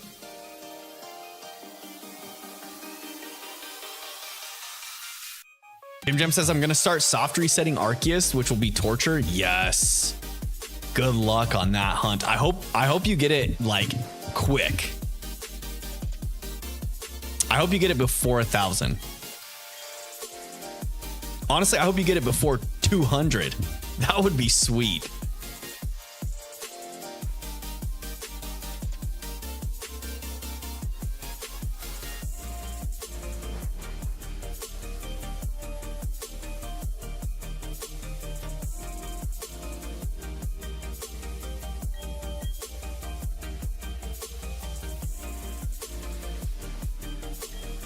Hopefully with the fingers crossed, baby. That would be ideal.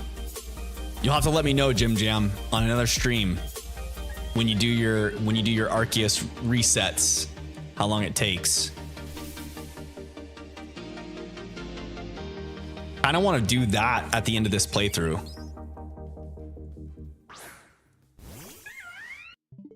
No shiny Chimchar. All right, guys. The final 2 encounters of the evening, we're getting down to the nitty gritty. If we get this shiny tonight, it is going to be within these next 2 encounters. The next 2.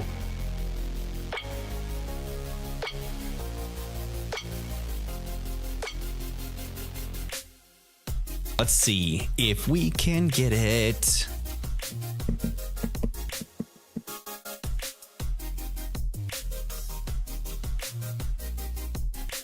Vader, you like just messing with the bot? Jim Gem says, I'm definitely not getting it before next year. You never know. You never know. If you get insane shiny luck and get it like within your first 50 encounters, you can get it in like one setting. That'd be cool. I hope that you get that shiny luck. That's the kind of shiny luck I'm trying to share with people.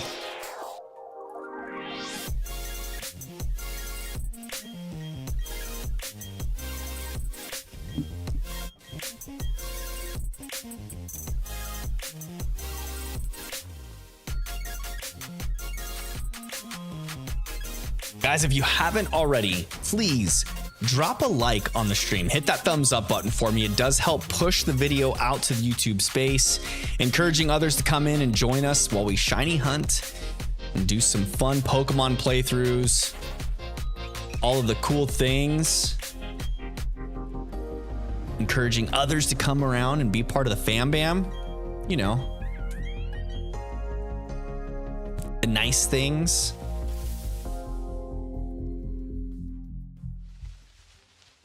Right, $16.99 right here. Shiny monkey. Nope.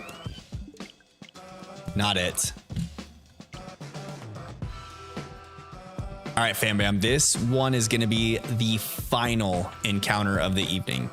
We'll hit 1,700 and then I'm going to do a proper goodbye, shut down stream, and your boy's got to get some sleepy time in, because I'm going to be up early in the AM going to work out. I've got a couple things to take care of tomorrow, pool wise.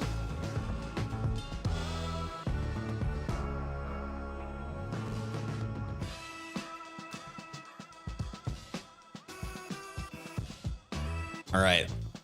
Let's get it. Let's get it. I just passed 3,500 encounters on the Soul Silver hunt.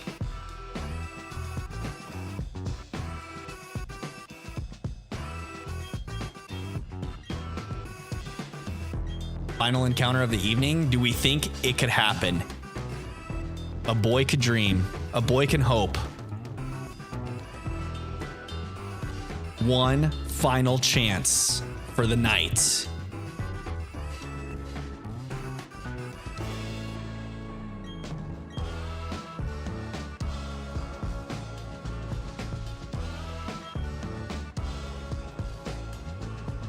No on Soul Silver.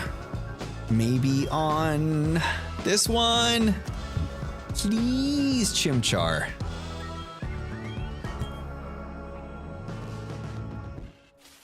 Chimchar number 1700. Are you the one? Are you our guy? Or gal, I should say.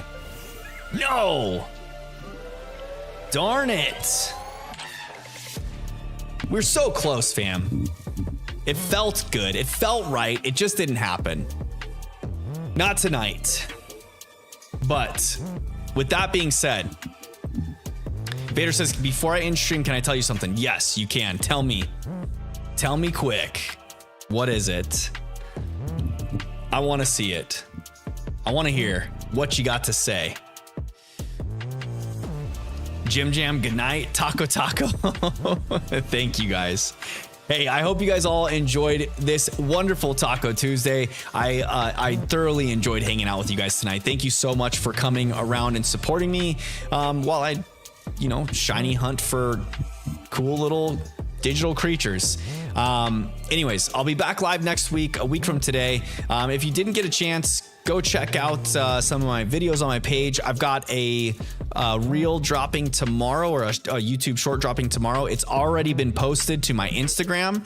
So if you want to go check it out before it launches on YouTube, you can check out my Instagram page that the Nightbot will post for you.